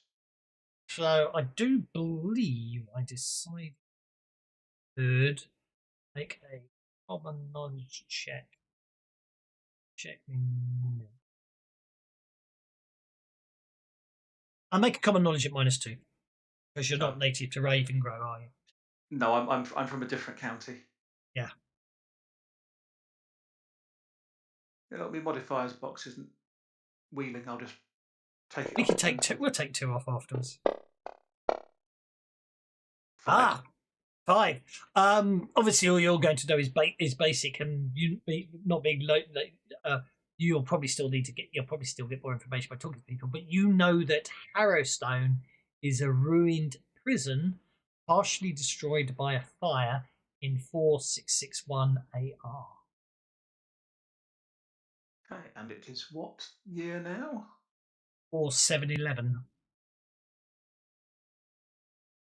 So about 100 years ago. No, about 50 years ago. Yeah. If anyone wants to make an occult check at -2, you can see what you know about the Whispering Way.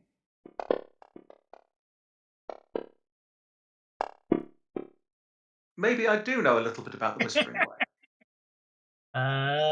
13. That's a success and 2 raises.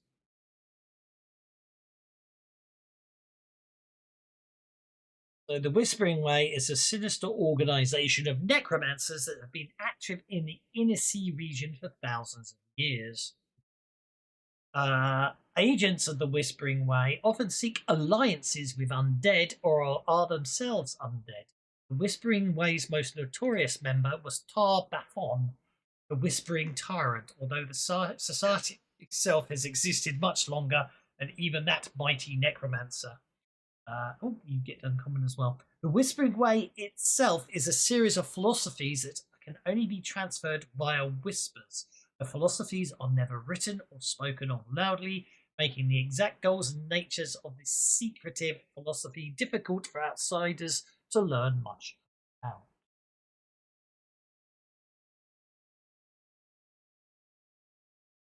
In which case, I have counted the Whispering Way myself as a Erasmus priest and hunter of grave robbers and ghouls and such like. So yeah, the Whispering Way, they are a very bad group of people. If the professor was facing them, then yes, Mistress Nix, I do believe his end was not a natural one, even though it was his time.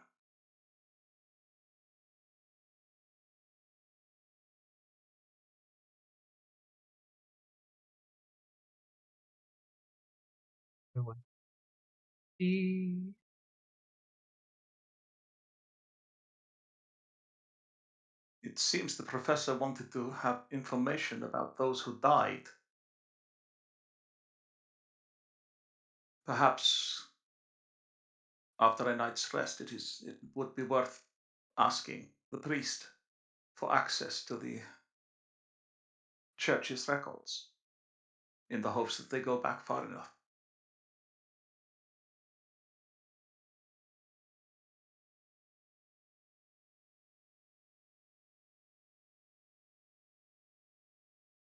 I was pretty sure when Miss Kinder told me how he died that it wasn't natural, other than the fact that several people had tried to kill him already on the way from town. But I'm And not sure if you were how told different that was Nick then?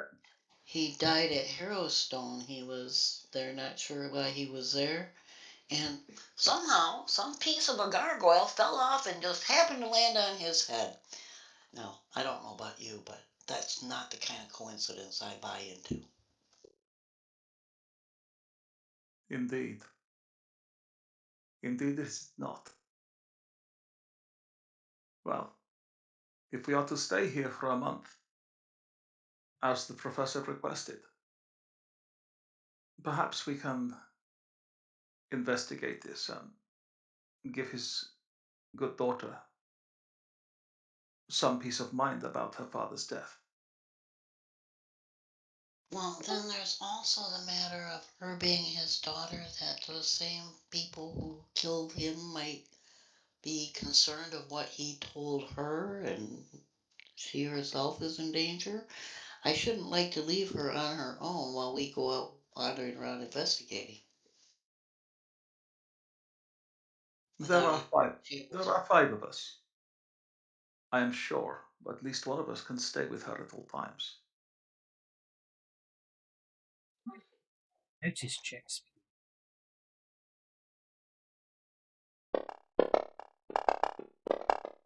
No, my hood's over my eyes.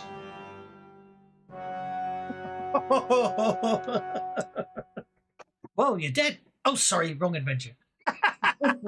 Mm. Ooh, do critical fails give bennies? Only when they, only when they, Only when they really, really matter. yeah. Obviously, for notice checks like this, it doesn't really matter. Only Yeah, when you're I don't. Only when I don't make them. Obviously critical fails in combat, and at times where the critical fail can have consequences that I can really mess with the players. Yes, Okay. but I was just asking. when it's actual fact, actually, if any, does anyone? I forgot. I should ask this here now. Does anyone have any bonuses or penalties to sound-based notice checks or sight-based notice? Or probably, does anyone have danger sense? Probably a good one. I 'Cause don't think that so, affects no. danger. This isn't danger Notice as sense. well. I'm All talking. right. This is purely a sound-based notice check. So obviously, but Bodan is so busy talking, talking And he's got his hood waffling up. and waffling. He can't hear anything. However, Windy, Orket, Cree, and Nix, you all hear that suddenly there came a tapping at my chamber window. Well, Never go to more. the chamber window and have a look and see what's tapping. Okay, in that case, you need those that heard the tapping need to make a second notice check at -2 to determine which window in the house the tapping's coming from. Apparently, it looks like Orket no gets a 3, Windy gets a 2. Tapping. For the record, you don't. If you fail, don't worry about spending bennies. Okay. Nix knows where it is. But Nick knows where it is anyway. Yeah, basically, if you all fail to notice it, the tapping starts again later on. So all but Nick's head off to the wrong windows because you're all convinced you know where it is. Obviously, from your perspective, Bogan, everyone's just got up. Well, if they're all leaving, I'll assume that they know what they're doing, and I will start to. I will carry on leafing through the professor's note. Bewildered Badger says, a tapping at your chamber door, quoof the wave and bennies for all. Very good, I like that. Thank you. Is it really that dreary of a night? When you reach, Nick's when the three of you realise that you're looking at the wrong window, you get the impression Nick's maybe made the right call, and you basically see Nick staring out the window, and obviously you all look through the window. There appears to, well, Nix, you're the first to see it. There appears to be a strange spectral bird perched outside, tapping against the glass. I'd like to make a common knowledge. You fail it, then when the other people turn up, they might be able to. check. So again, don't worry too. Nope. Assuming you tell anyone else it's there, of course. But already said the But other time. I'll have whispered back to him, hey, guys, come look at this. Do you know what the hell that is? Okay. Yeah, common knowledge if anyone wants to know what type of bird it is.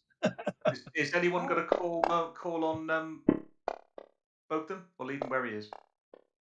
I think they're living where you are, by the sound of things. Okay. That's okay. No, fine. The little plant guy knows lots of stuff. He's had one of them sit on him before. Well, he knows birds. Yeah. Windy probably would have done actually. I would have given Windy a bonus because Windy knows about birds as well. But Windy I hasn't was rolled going yet. to. I was looking to see actually if it gave me a bonus or anything to that kind of thing, but it doesn't say. From the way you've written your background, I think it seems sensible. Yeah. All we can tell from the discourse here is it's not a raven. Well, It funny doesn't enough, look like a writing desk. ironically, actually, it is a raven. A smoky and translucent, a ghostly raven floats before you on silent wings, glowing with an eerie radiance. As soon as it realizes the four of you are staring at it, it takes flight. Well, It's a spy. Bree jumps out the door and tries to follow it. I'm going to try Sky Right. Speaker with it. Okie dokie. That's fine. I'll just. Orgette's gonna track its path. See how well she see where it goes. Okie dokie. Um.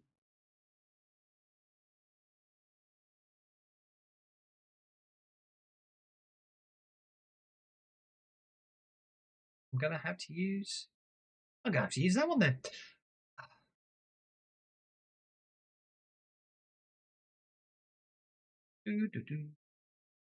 There's that in a bit. Where's where's my map? There's my map.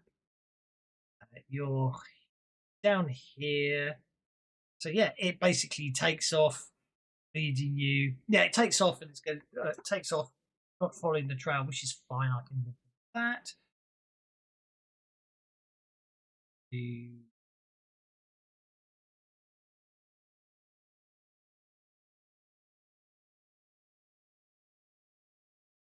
In the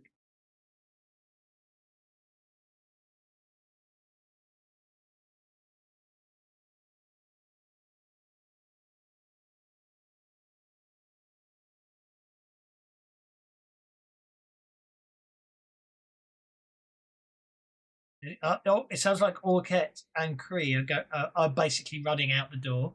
Orket and Cree have just opened the front doors, run outside. What is it? He will say. I'll run back and Nix will run back and tell Bogdan, hey, you gotta come look at this. This was the It's a creepiest bird. looking It's a bird. bird. Follow the bird. I'm not moving. I'm staying with Kendra. Okie Why dokie. aren't we following And him? Somebody's got to look after Kendra. And they all went chasing after it. I'm not going after that thing. It didn't look like. No, I'm gonna. I'm trying to connect with it another way. Okay. Bogged. Okay, so what I shall do is I shall put.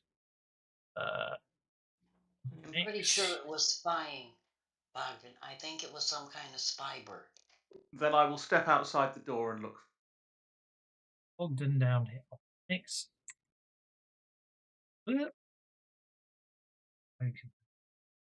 There we go. That's what I want to do. And I can put Nix, Windy. Why do I keep picking up the cards, getting that message going up the screen there? Bogdan.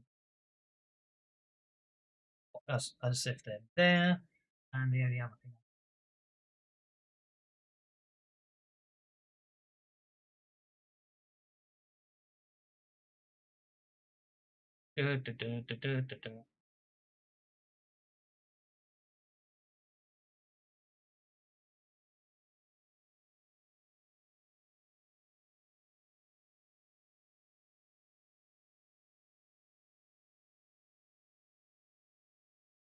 Okie dokie. Is that in there?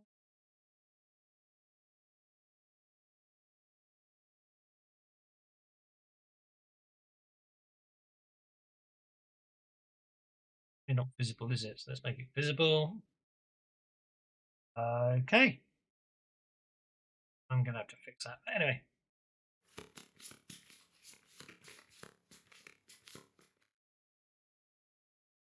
After all the fun and games I had in the past, I changed it to that. Okay, so, okay. Ghost Raven is going to attempt to fly away. 5, which means it moves 1 whole square.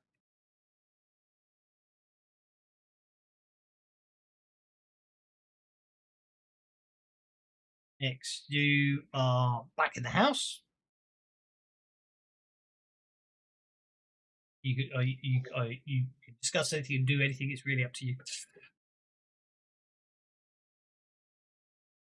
Well, I don't see a way possible of chasing down a bird when I'm just barely can run after real things on the ground. So I'm just gonna go and check and make sure that Kendra is not being bothered. Right, pace of 12, so it's not twice as fast as. Oh, you can run unless anyone's got a bit. Okay, that brings us to Cree. Have you shared this map? I've not shared it. Yeah, I thought I had. I did share it. Oh, Is it not sharing? no, but It's shared now. It's there now, but when I was clicking find token, it didn't open. Range. I thought I clicked the share button. No. There we go. Well, that's moving fast. Yeah, I know. I can't slow it down, alas. I'd have to find something in the background to hammer my CPU to slow that down, and then it jerks off. Okay, Kree is going to do a full-on run after this thing. Oh, that's a good point. No, that still would have been a 7, so that still would.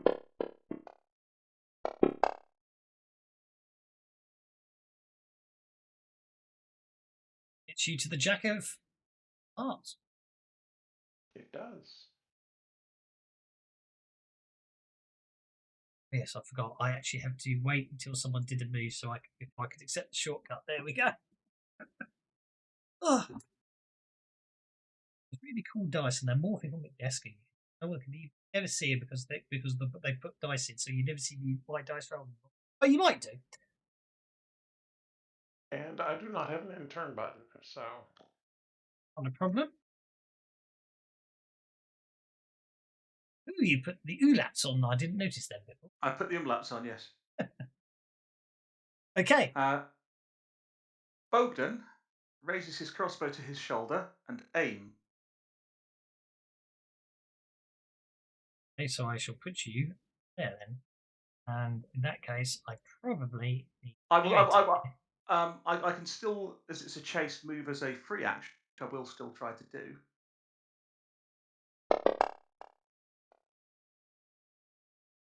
So I will effectively step outside and raise my crossbow and aim. Okay.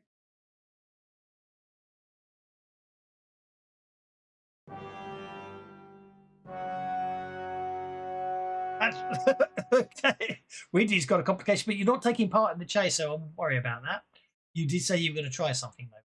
Yes, I was going to try to do Sky Speaker with it and say, "Whoa there, come on back, talk to me, my friend."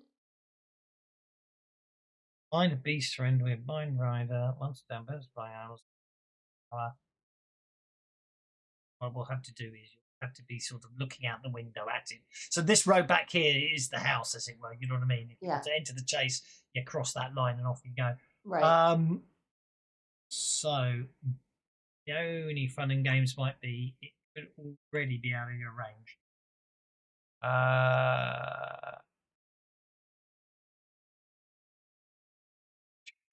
That's D8. So triple range you could do, but as a modified, that's mind the beast friends with mind rider, one a day on birds, flying animals as an innate power. I think if it's innate, you can't modify it at the range. So if you want to try it, you'll probably have to catch it up. Which then Well, means in that your case, then, complication probably will kick in. if that's the case, then I guess that's what I'm going to have to do. Okay. I will move as far as I can. Is that like a full-on run? Well, first things first. Then, obviously, basically, you try finding its mind, and you realise it's too far away. So then you realise you're going to have to try and catch up with it. So therefore, you sort of jump out the door. Unfortunately, at that point, you trip over the pile of books that Bogan had left all over the place. So you need to make an athletics roll as a free action to actually be able to do anything this round. Otherwise, you sort of trip over the books and get stuck. You know what I mean?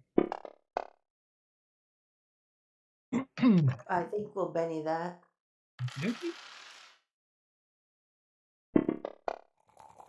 Oh, you're fine. You're allowed to.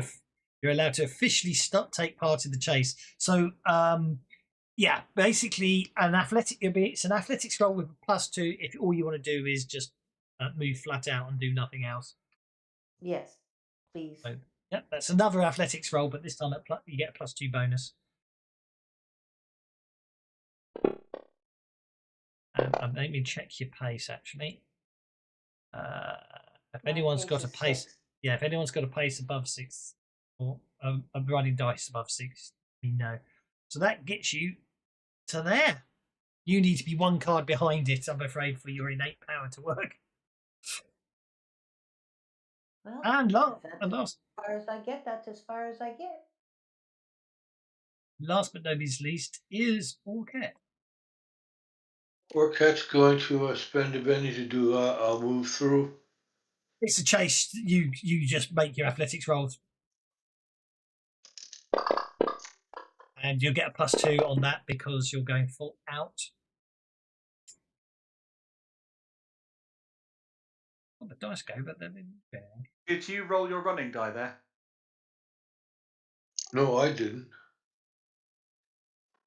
Did you have your push to talk button held down when you rolled that? Yeah, probably did. Dang it. Unfortunately, they chose the Alt key, and that's your push to talk key. That's a 5. That gets you one. Yeah, that gets you onto the 9 of clubs.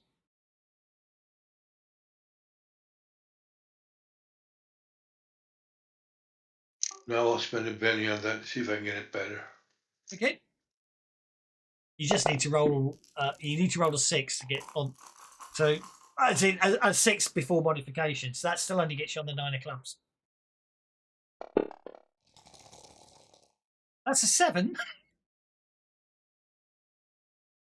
There we go. You can spend a penny to turn that 7 into an 8 if you want. There you go. Do that. Spent. There we go. That gets you to there. Next round. Let's see what happens on the second round.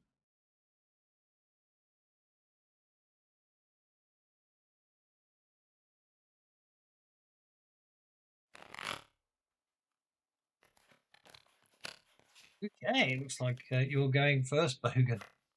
I shoot it. Go for it. What penalties are there that I'm ignoring 4 points on? Well, what's what's up? Why are you ignoring 4 points? Because I aimed last round. You can't aim if you're moving in a chase.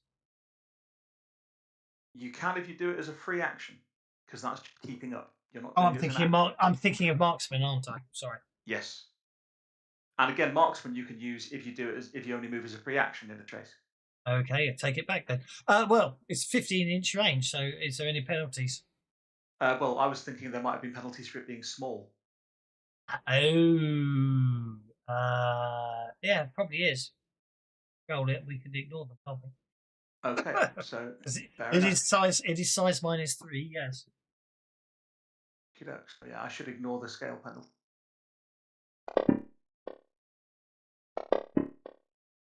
Just need to give you swap there, don't we? So it's actually hit with a raise then.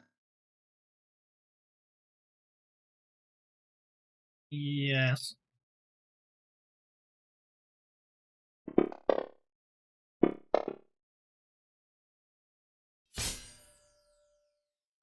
What was that with your crossbow? Yes. Okay. The bolt passes right through it. Not a problem.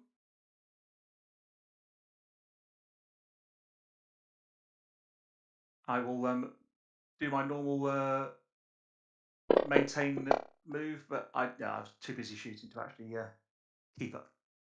You can bet it. Turn it into 4. Yeah, you know what? Yeah, I will. I've unlocked tokens, so you should be able to just move yourselves Yeah. because it's a chase. There's no reason to. Yeah. Okay, this time, well, the bird's just been fired at. I mean, I know the bolt went through it, but you did shoot at it. Hmm. So it's going to a 7, but I'll spend a penny and turn that into. Ah.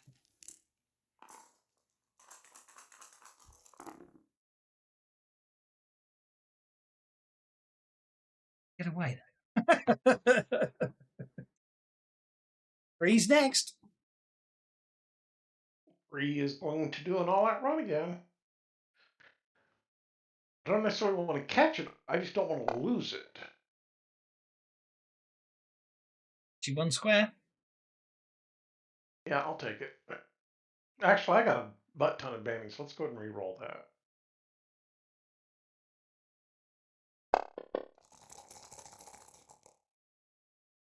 And I'll spend a penny to turn that into an 8.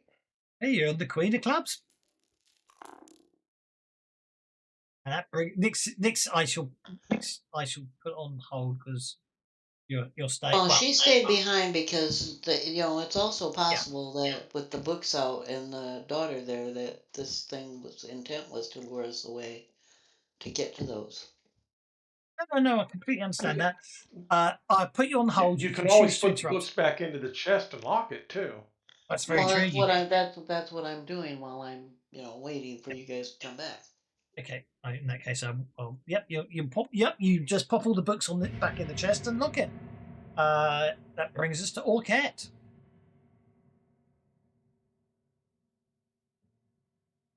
Orchette, seeing that the crossbow bolt had absolutely no effect, is not going to try to shoot it. She's just going to try to track it as well. So she's just going to do a full move. Okay, that's athletics. Well, that's 2. Go for it.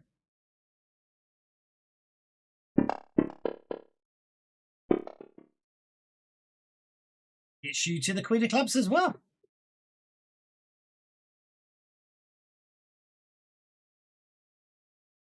That brings us down to Windy. They're shooting at the bird, Windy. Yeah, I know. And it's going right through them, so it almost makes me think that it's not a bird, really a bird. But I'm going to do a full move. Over it. Where is my athletic?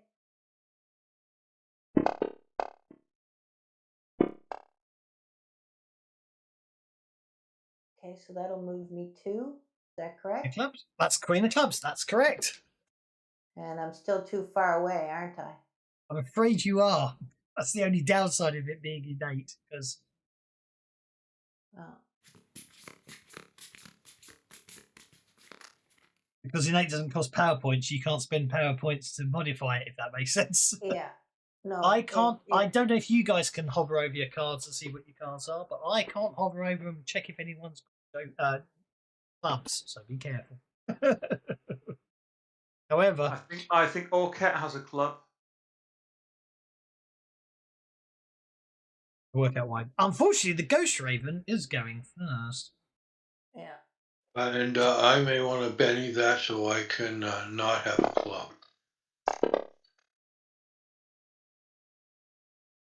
You're limited to only moving 2 squares. That would have been a perfect I'm never gonna opportunity for catch it. it this way. Would have been a perfect opportunity for the bird to escape.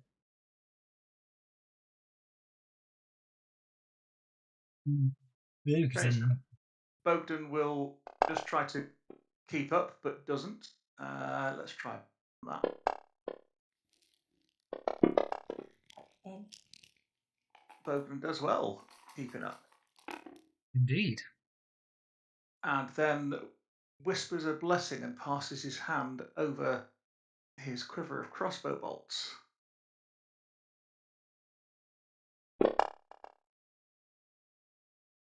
And we'll spend a penny to turn that into a 4. Sounds good to me. So we'll turn that into a 4, and I'll up it. You've got a smite upon yourself. Mm-hmm. What cat is it? You might have to change your card. Hang on. You got the 9 of clubs and you got the 6 of clubs. Oh, a bit of bad luck there. And at that point, I said, I'm not wasting another penny. What's the cost? I just didn't realise you'd got both clubs. Sorry, because I can't hover today. I'm not. It's so. I'm afraid that means you have to make. Okay, so because you're on a club, basically you're running down. You're running down the muddy streets and everything. And at this point, the bird turns left. And you fail to notice the sign just overhead from the shop. It's quite a big sign, and in the darkness, you barely notice it until the very last second. So you have to make an athletics check at -2, otherwise you're going to smack your head upon the sign, which you do, unless you want to re-roll it. Yes, there's an arcade column on the bottom of the sign. I do believe that's just a bump, isn't It is fun, yeah. it? Yeah. Basically, unfortunately, but yeah. So okay, you come running around the corner. Too late. You don't see the sign for the shop, and there's everyone who's running along hears a loud crump, and the rest of you carry on running as Orket just basically practically clotheslines herself, if you know what I mean. The way that she falls over. She picks herself up and starts running again. So there's no other penalties other than the fact you just lose a square. So And a turn, because it's a crit fail. oh, it's a crit fail. So yeah, that's you spend the rest of the turn picking yourself up. Nix, you've locked everything away in the chest. You want to hide the key or do anything? Or you? Got the key. I tuck it inside my leathers and I keep an eye on Kendra because again I'm concerned. And I go and check the windows and look to see if there's anything else spying around. Make a notice check.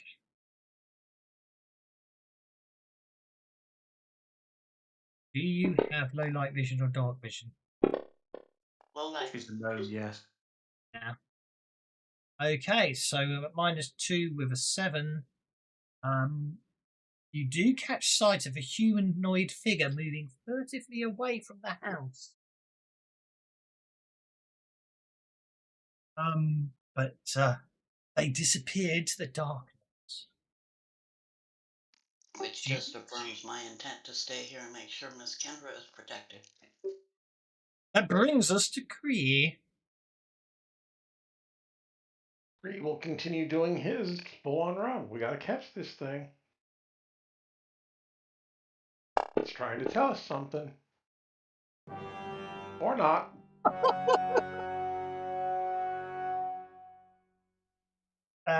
Cree, a cat runs out in front of you, yowls in shock as it sees you, and you just don't smell right, and basically decides to stop and stand there hissing, putting its fur on end and arching its back. And unfortunately, that's enough for you to basically not know. Yeah. Basically, trying to avoid it. You don't see that large muddy patch, and you just slide through it, and you spend the rest of the turn picking yourself up. But you do get a bit. Yep. Because it is a chase. Windy. I'm on it too. Do I get a biddy? Yes, you do. Thank you. You have to point these things out when I can't hover over the cards. And I will roll my athletic to continue full out run. That gets you a 7. Then I will Benny that and turn it into an 8 to get ahead 2 more squares. You get to the Still Queen of too far Hearts. I know, it's very behind. I annoying. only need 2 more feet. I only need 2 more feet. Unfortunately, the bird got basically the bird's got to not get away with 2 squares, and then you'll be fine. You know what I mean? Yes, he's got to fail his It's got to fail its athletic. Yes. Right. It mustn't get a raise, basically. Yeah. Okay. It looks like Bogan is going first. Again, unless As I've only got one Benny, and it is the 6 of clubs, I'm just going to take it. Okay. It's that sign, Bogan. It's that low-hanging sign. Yeah. That's a clump. Not if I do that, it's not. Okay. You duck under the sign. And then I'll make a normal roll to keep up, which fails miserably. Yeah. I actually put. Oh no, you don't get it because you were going to aim. You had to aim, didn't you? Yeah. That's why I didn't put it on. I remember that last time. I'm going to use. I am, however, going to use my crossbow to do a test. So I'm still shooting at the bird, but as a test rather than an attack. Okay.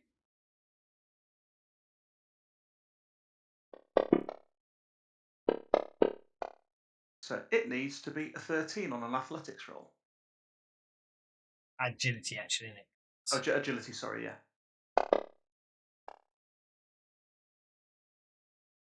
Okay, so I'm going to... Take it. And I'm going to bump it.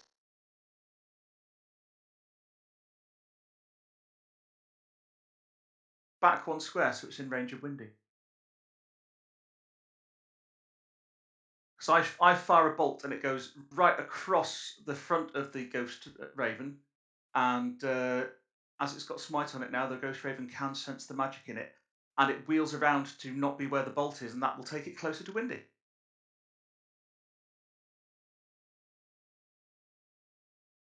Because that's one of the things you can do with testing chases. You can bump things. Right, I've forgotten. Are you making it distracted or vulnerable? I will make it. I'm going to make it. I think I will make it distracted, so it's less likely to get away, and it was also less likely to resist anything that Windy might do to it. So yeah, I'll bump it back to the Queen of Diamonds and make it distracted as well as shake. Okie dokie.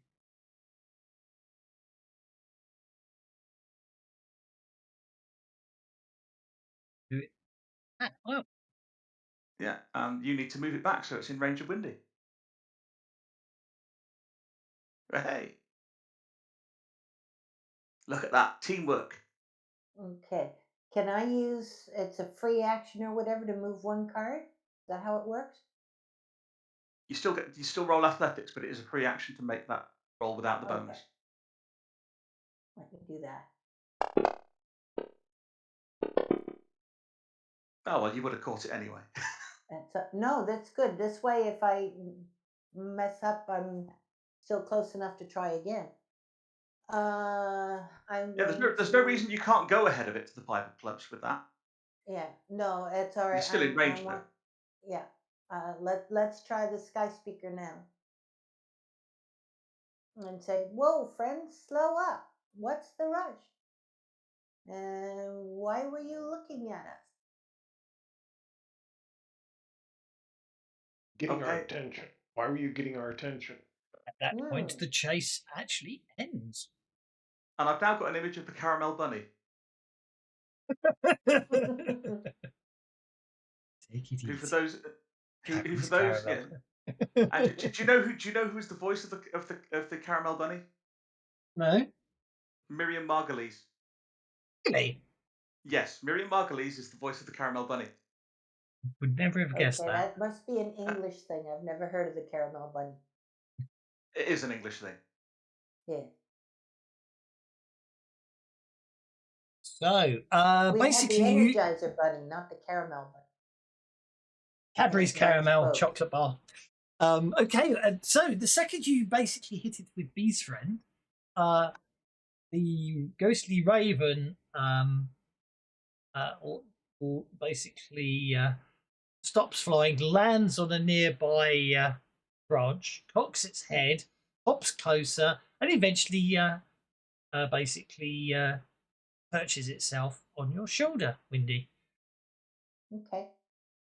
Um, Reach into my pocket and pull out a snackle and feed it and say, you know, who's yeah, what brings you to our window this evening? okay, as you reach out to try and feed it, it doesn't seem interested in the food. However, here, let's go look at Windy pictures. Yeah, you one of as your flesh uh, gently brushes the raven, you pull your hand away in shock and surprise at the pain, and as you look, the skin that touched it appears to be slightly uh, withered and looks like it's older. You put that in my text rather than in the group chat, I think. Did I? The Oops. yeah, the Carrion chat, because I know what the Caravel Bunny looks like. Yeah, I put it in the wrong place. You don't get, you know, it didn't. It's not an attack. It just appears that basically, you you can't actually touch this bird with your flesh. Uh-huh. Okay, now,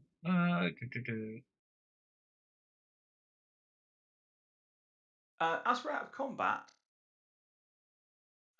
can I cast Smite on Windy's hand as a cantrip, so that there is a magical field around Windy's hands, so that she can touch? I like that. I'll allow that. Yes.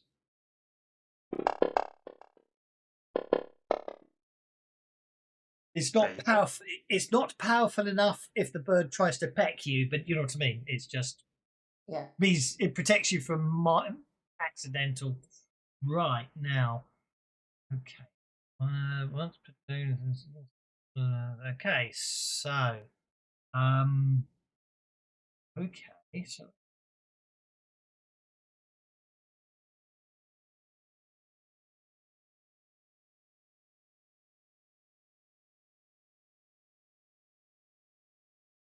the bird basically looks at you.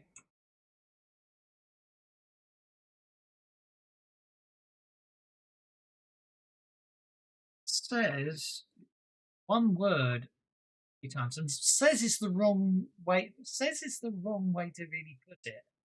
The raven's beak does not move as it produces these words. Just says fountain, fountain, fountain, and doesn't caw or anything else, and then looks at you, nods, and flies off. Is there a fountain in the town? Fountain of what? Oh, yes, there is a fountain in town. If you look at the map, is that not in the middle of that brown, round circle-ish? That Yeah, bit. is that not a fountain? No, actually, that's a gazebo, apparently. Oh, okay. A Oh, simple wooden gazebo at the centre of a grassy circular plaza serves as the hub for Ravengrove's major festivals and gatherings. And this is Ustalav, so it's probably a dread gazebo as well.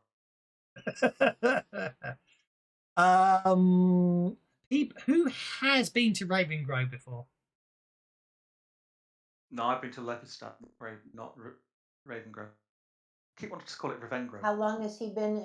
Would I have been there while I was doing my alchemy teaching? Oh, it's your choice. That's what I mean, it's your background. Did you Well, ever visit him at if Ravengro? if this is where he was when I was getting my doing the alchemy thing, then I would have Well, been here. yeah. Well, I'll allow you to. I'll allow you to make a common knowledge roll at -2. Too. Oh, this is gonna be bad.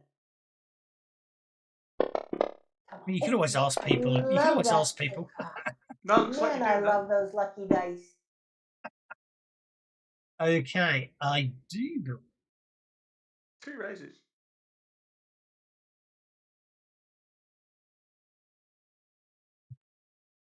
I Yes. forgot to put the -2 on there. Sorry. Hey,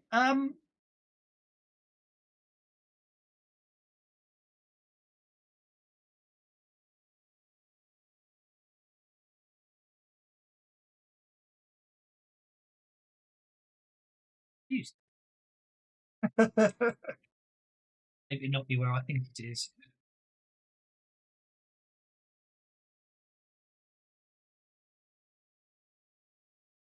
Yes. Right, I will share the map. So, obviously, I mean, at this point, it's where's it's getting quite. But you do recall there is a fountain.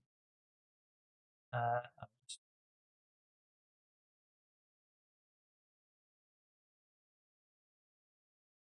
there is a fountain down in the Harrowstone Memorial, near the Harrowstone Memorial, which is down there.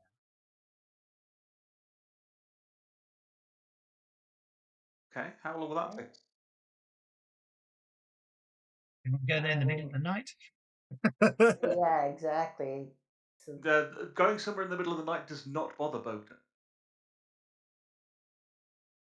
You spent the whole day journeying. Everyone else is probably True. tired. You got 30 days. Don't forget. Don't try to do it all in one night. Yeah. all right. But the spirits can do it all in one night. You got 30 days to fill up here. You get very Yeah, bored if you true. solve everything on day one. Then maybe we should go there in the morning.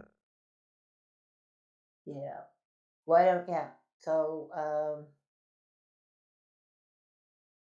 I'm just going to see if I can find my bolts.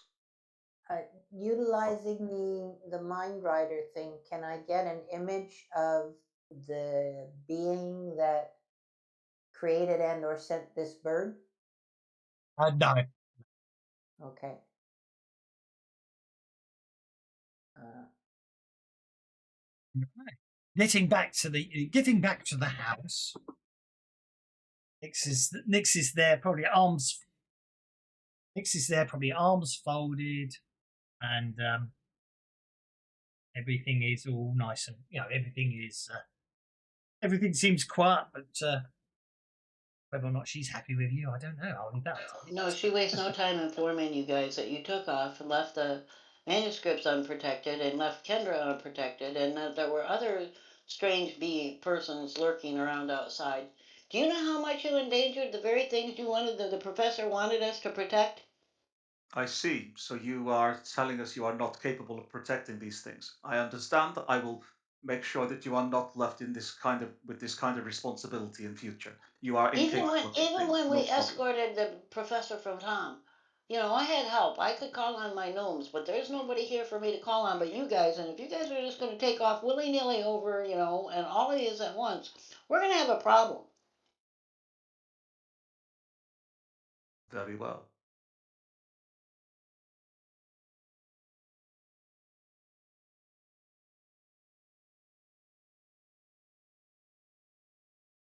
So, did your goose chase actually catch any geese? well, it pointed us in a direction. Let's put it that way. Is the bird still on my shoulder, or did it No, it go? flew. It flew No, off. It flew off. Okay. It said fountain, fountain, fountain, and flew off. Yeah. All right.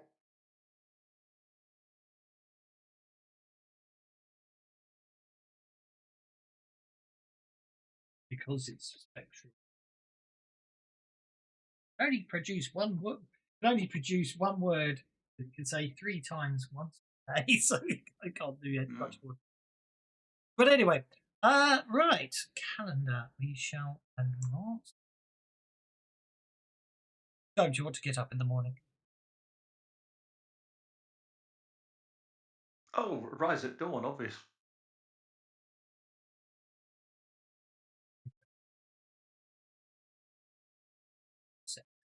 Over. Probably. Let's put it.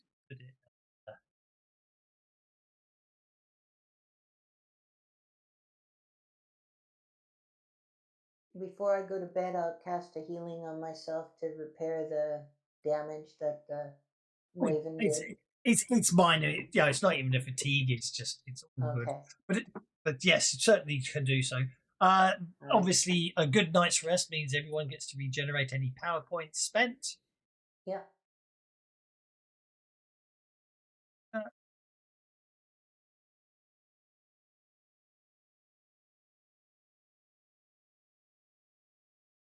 Okay, actually, you said dawn. That's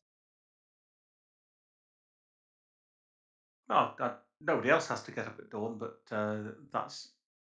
Yeah, but Bogdan's used to the priestly life. He'll be up and saying prayers at dawn. early morning sun has barely peeked over the eastern horizon as you make your way through the long shadows across the town square. The village itself is coming awake as good wives push their sleepy-eyed children out the door to begin their day's chores. The usual sounds of the cock's crow and occasional dog bark are joined this morning by something unexpected. Floating lightly upon the morning breeze is the sound of a hauntingly beautiful melody, as if the world's saddest fiddler were out this morning plying his bow to catgut in a dirge for the day to come. Who the mysterious player might be is unguessed, but the music, though mournful, is not unguessed.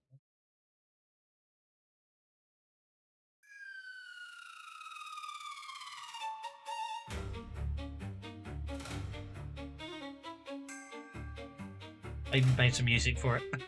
Mm-hmm. You get the idea? And there's drums and a bass and a cello in there as well. That you don't get those. That's just because I. And they are all balanced up there on the roof.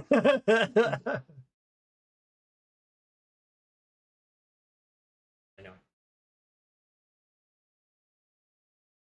But basically, Kendra's noticed that she needs some supplies and asked if you'd mind picking them up for her.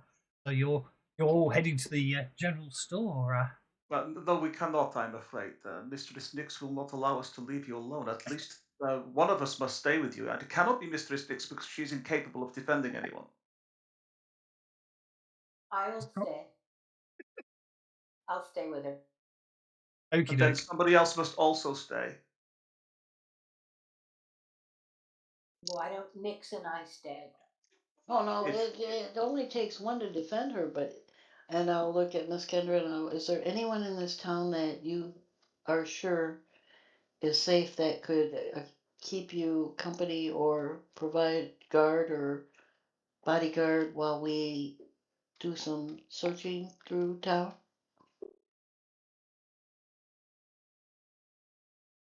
Indeed. Um,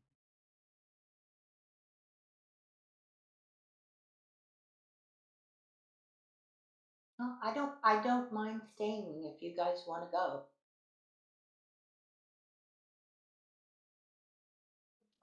And I really say, and besides, the books are important too. And you know, if you guys want to protect Kendra, the books. The professor wanted us to protect the books. Remember this. Cree has no need to go to the store, so he's willing to stay here with Kendra. That's not a problem. okay. So I'm going to. Well, this could get really interesting because if you're really insisting on that, if someone sits there all the time, it's going to get interesting.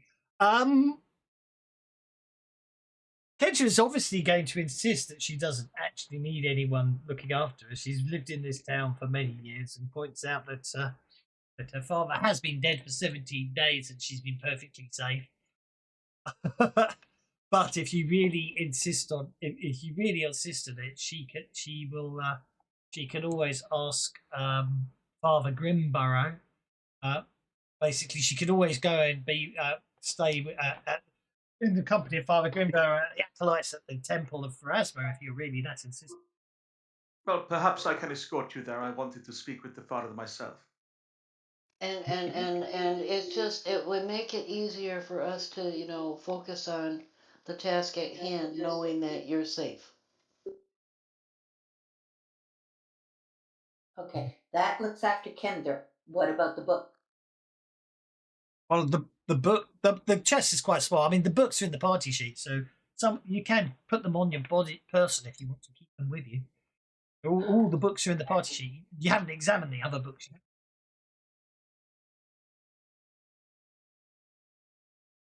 Well, I'll take the box of books. Well, they're all in your In the party sheet. in the party sheet. So you can just nab them.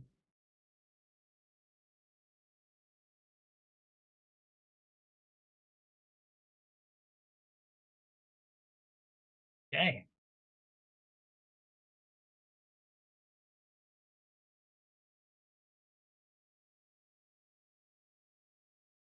So off to town we go and get supplies.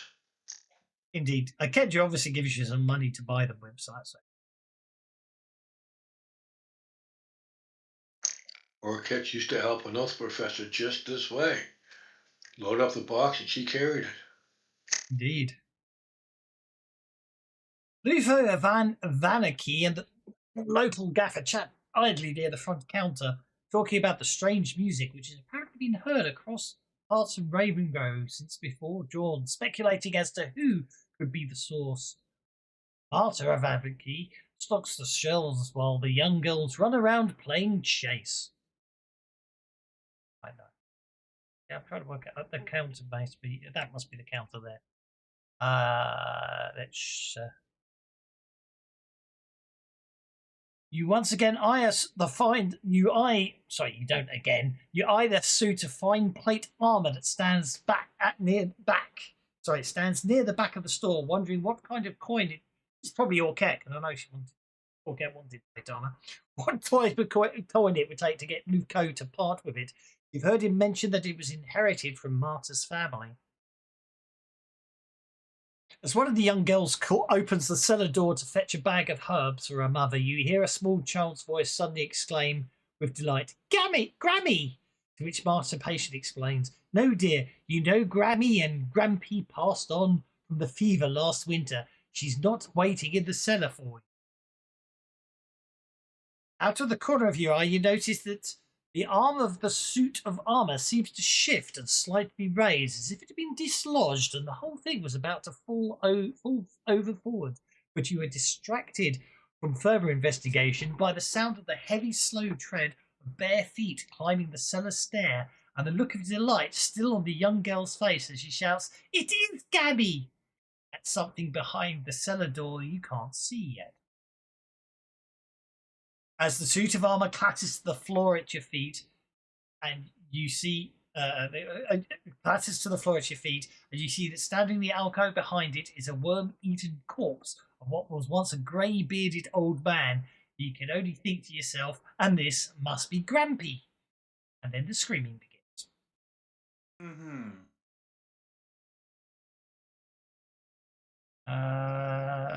Okay, so I can't spell General Store, but that's okay because I will do that. And that is there. You are all there. The screaming begins. I'm not worrying too much about C's on the map. Now, share the map. Shares the map. If we go view that should all get you on the first floor. Mm-hmm. Okie dokie.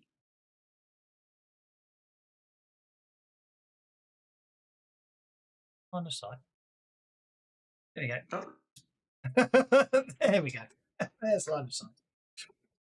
And then I just need to do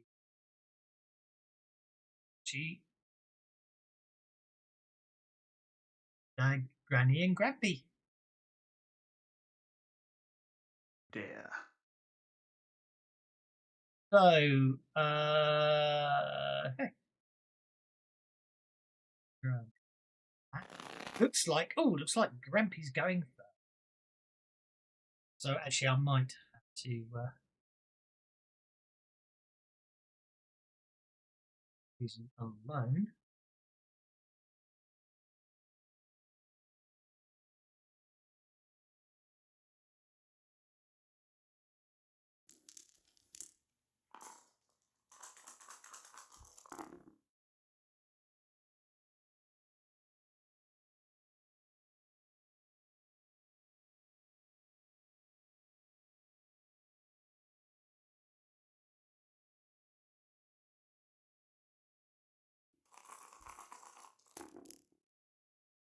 Oh, Creed just got the Joker. Yay, go Cree. Oh, nicely done. Need to make neutral.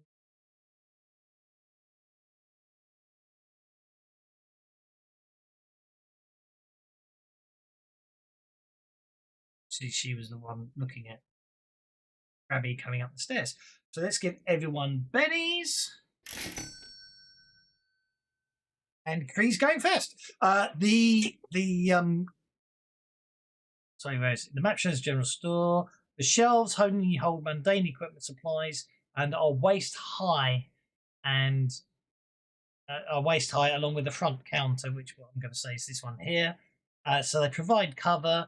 So you can treat the shelves as difficult ground. So when you say waist high, is that human waist high? Yeah, top of the head for Cree and Nick. Yes. A hero may cross one of the shelves as difficult ground. Alternatively, you may attempt to vault it as part of your movement with an athletics roll. On a success, movement continues normally. Failure ends with your movement adjacent to the obstacle. The character with sufficient room to make a running start gains a +2 bonus to the roll. There you go. Cree's up first.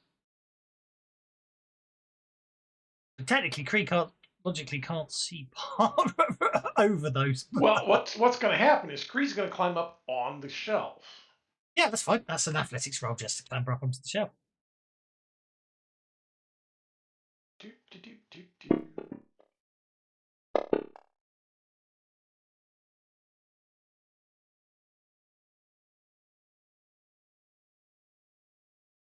Doki, and let's see, 2, 4, 2, 1. Cree is going to perform 3 actions. Wowzers. His first action is going to be to shoot Granny. Shooting Granny? Button. Yeah, I'm sorry, gotta shoot Granny.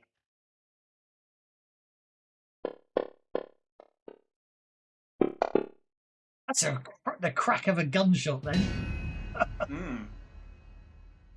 Be gunfire.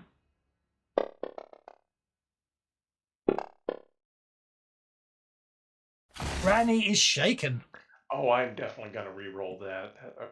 That was ick. Didn't give me the You re-rolled the hit there. Oh, it did re-roll the hit. I'm gonna figure reckon. You were 1 pixel out.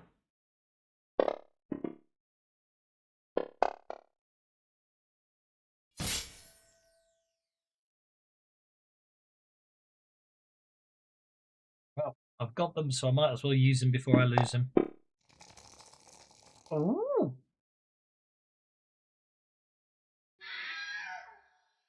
You shoot. Kree's second action is going to be to reload. And his third action is going to be to make this long-range shot.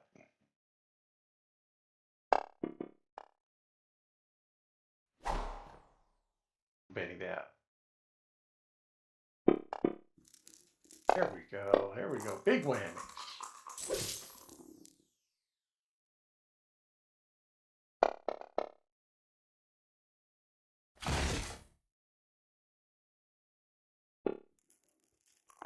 still, you gotta stop doing that, Dice. I'm gonna. Well, let's not. Let me let you get rid of that one so it doesn't do the raise. Well, it's up to you. You can, if you if you want to spend a penny, you can. I'll let you take the hit with a raise if you Okay, want to. I'll take the raise. That's fine. I mean, you rolled it fair and square, so I'll allow you to. Oh god. I get the impression he's just trying to be a glory hound, don't you? A little bit, yeah. Not at all. And then he takes his pistol and blows off the end of the barrel and kind of looks around. Okie dokie. And Okay, then that's sits down lots. on the shelf and reloads again. Okay, that's lots of gunfire. Wendy, you can make a notice check. You're next.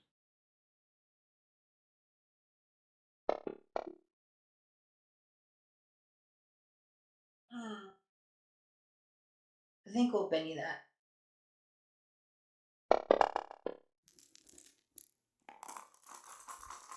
Guess it's not gonna matter. We'll take the 4. Okay, you can hear screams coming from the town. Screams coming from the town. You can hear the sound of screams from out in the town square. From the square. Okay. I will mention that to the rest of the group and start heading towards the door. As you turn to head towards the door, you suddenly hear the shrill screams of Marta and the 5 Avanki girls from upstairs. Oh, in which case then we will not head towards the door. We will head for the upstairs. Oh, I just realised something. There is no upstairs. No, there isn't upstairs. I just realised what I've just realised is that Granny should have been over here. I did the wrong staircase. That's my mistake. But as I say, so that's actually the stairs up. Oh, okay. This young girl's obviously. I'll go this way. Yeah, this young girl. Yeah. So I'll cancel your first move because you didn't actually move before. Yeah. All right. To there. And to there. I guess. I'm saying, there's nasty business happening. I'll head for the stairs. You can run if you want to.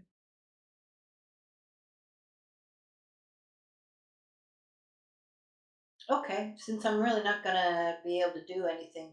Actually, no, I'm not going to do that. Before I actually do my move, I'm going to cast Arcane Protection on everybody. And then I'll move my 6. Okay, so being an alchemist, what's Yes. your trapping? What's your trappings? How do you manage to do arcane protection on him? Just curious, because why not? Have fun with it.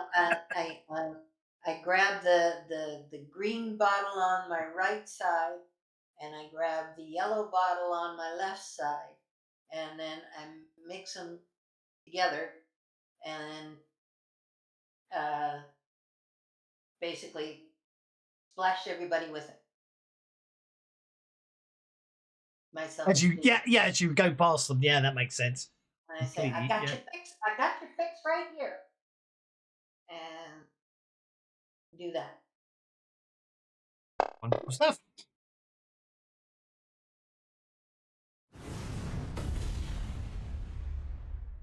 Right, friendly units. There we go. Are you happy with a 5? This is one of those things that it does it's a test, isn't it? Oh no. If you I get a raise, it's -4. Yeah. I will try. I'll give it a Benny if I can get a raise. Oh no! Oh dear. I'm sorry. What happened? I'm sorry. I imagine that's rather bad if you spray. I think she blows up. or something blows that. I'm just trying to remember where the backlash is for. Yeah.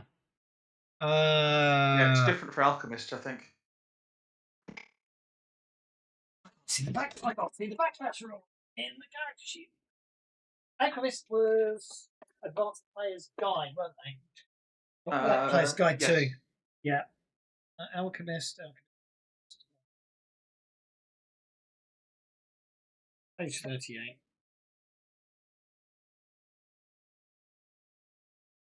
Items, discovery, grand discovery, bombs. You know what? She says what the back. In which case, it's just standard backlash. Yeah. Shades of bad. Rather than casting sweetly mixed concoctions, powers, bombs and mutagens, items extracts prepared off Cower, the alchemist forming the book, yeah, power. All of the alchemist's powers except burst and damage field with range greater than touch. All of the alchemist's power except burst and damage field with a range greater than touch must take the touch limitation. Extracts must be consumed or applied. Oh, I did not notice that. All touch. Yeah, but the PowerPoint cost does get reduced by 1. Yes, it does. The template for burst and damage fields along with air effects is unusual. So, yeah, I think you're okay. I think it's a normal just a normal crit fail on your power, which means any maintained powers fail, don't they? Well, I don't have anything maintained, so I guess it's not that bad then. And you take a level of fatigue, don't you?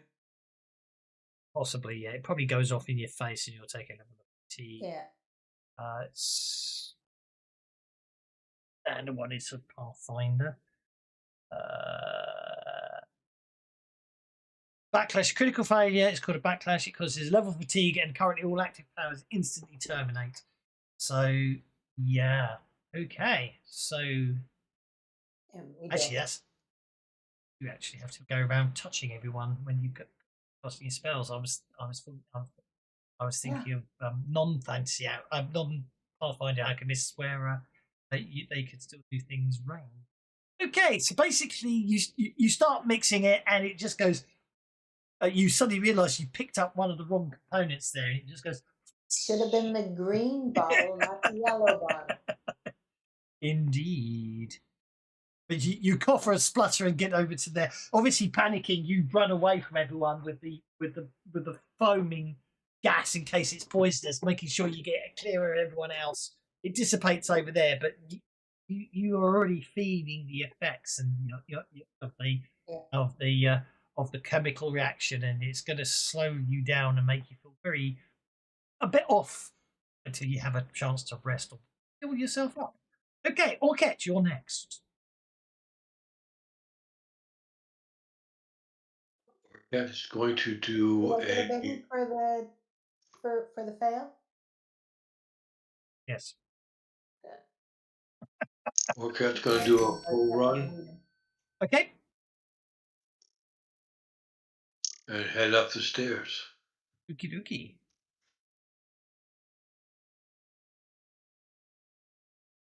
Go for it.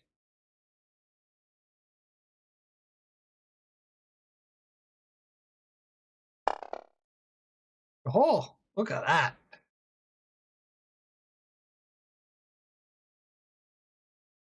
I think you'll find. Hang on. Is that the grid on the map? Sorry, I'm just trying to turn that off. There we go. That's what I was testing.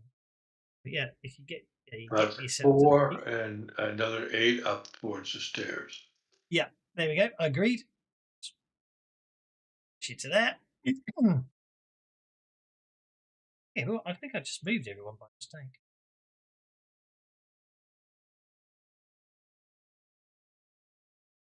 That's all good.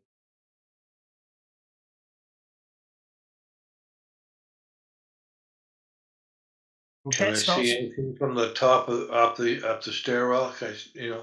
Anything at the top? Or you can. Well, I'll tell you what I will do is, yeah, I will. I didn't work. Try that again. Down the shift key. I'll pop you.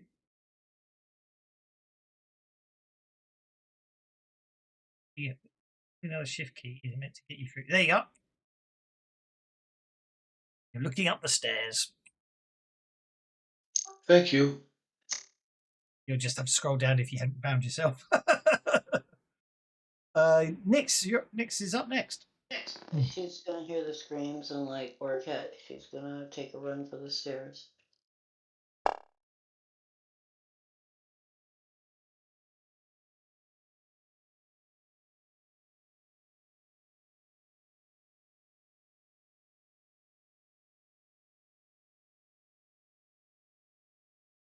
Running for the stairs. What will be the last action of the day?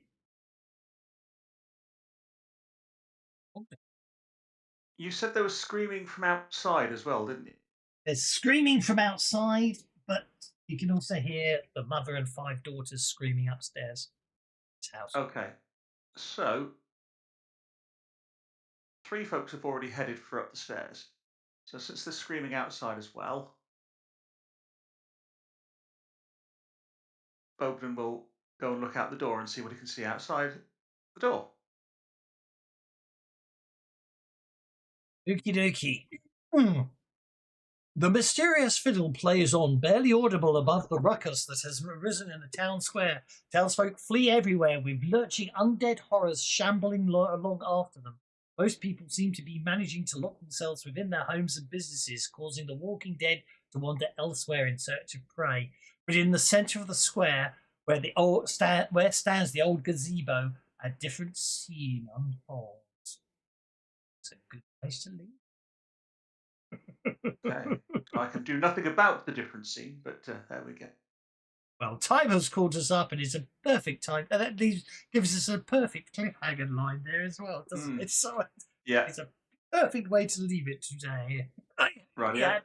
I hope you had fun. I shall see you all next week. And Yeah.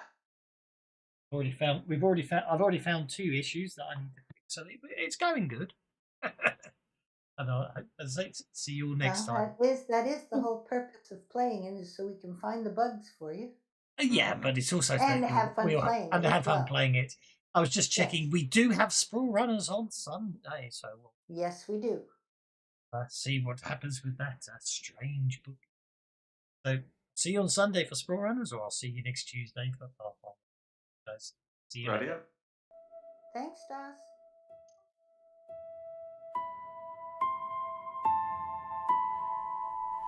Bells are ringing over Ravengro. Slow through the morning rain. Black coats gather by the old church road to say farewell again.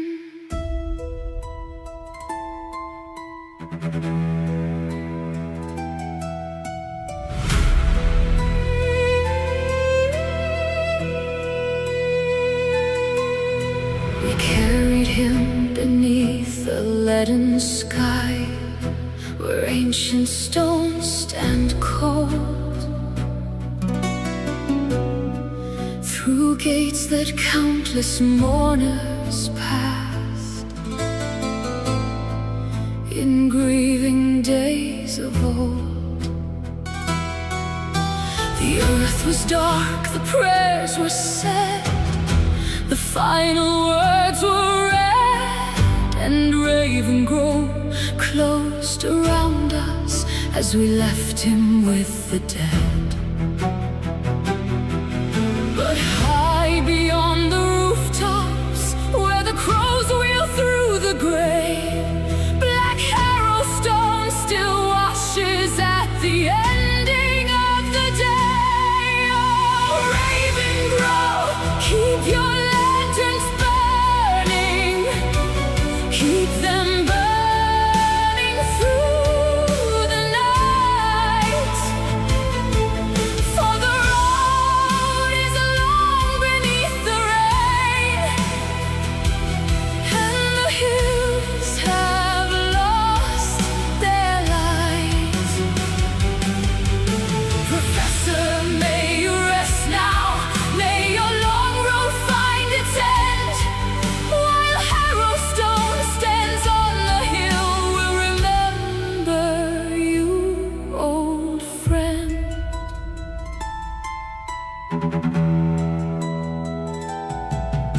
His books remain upon the shelves, his papers by the chair.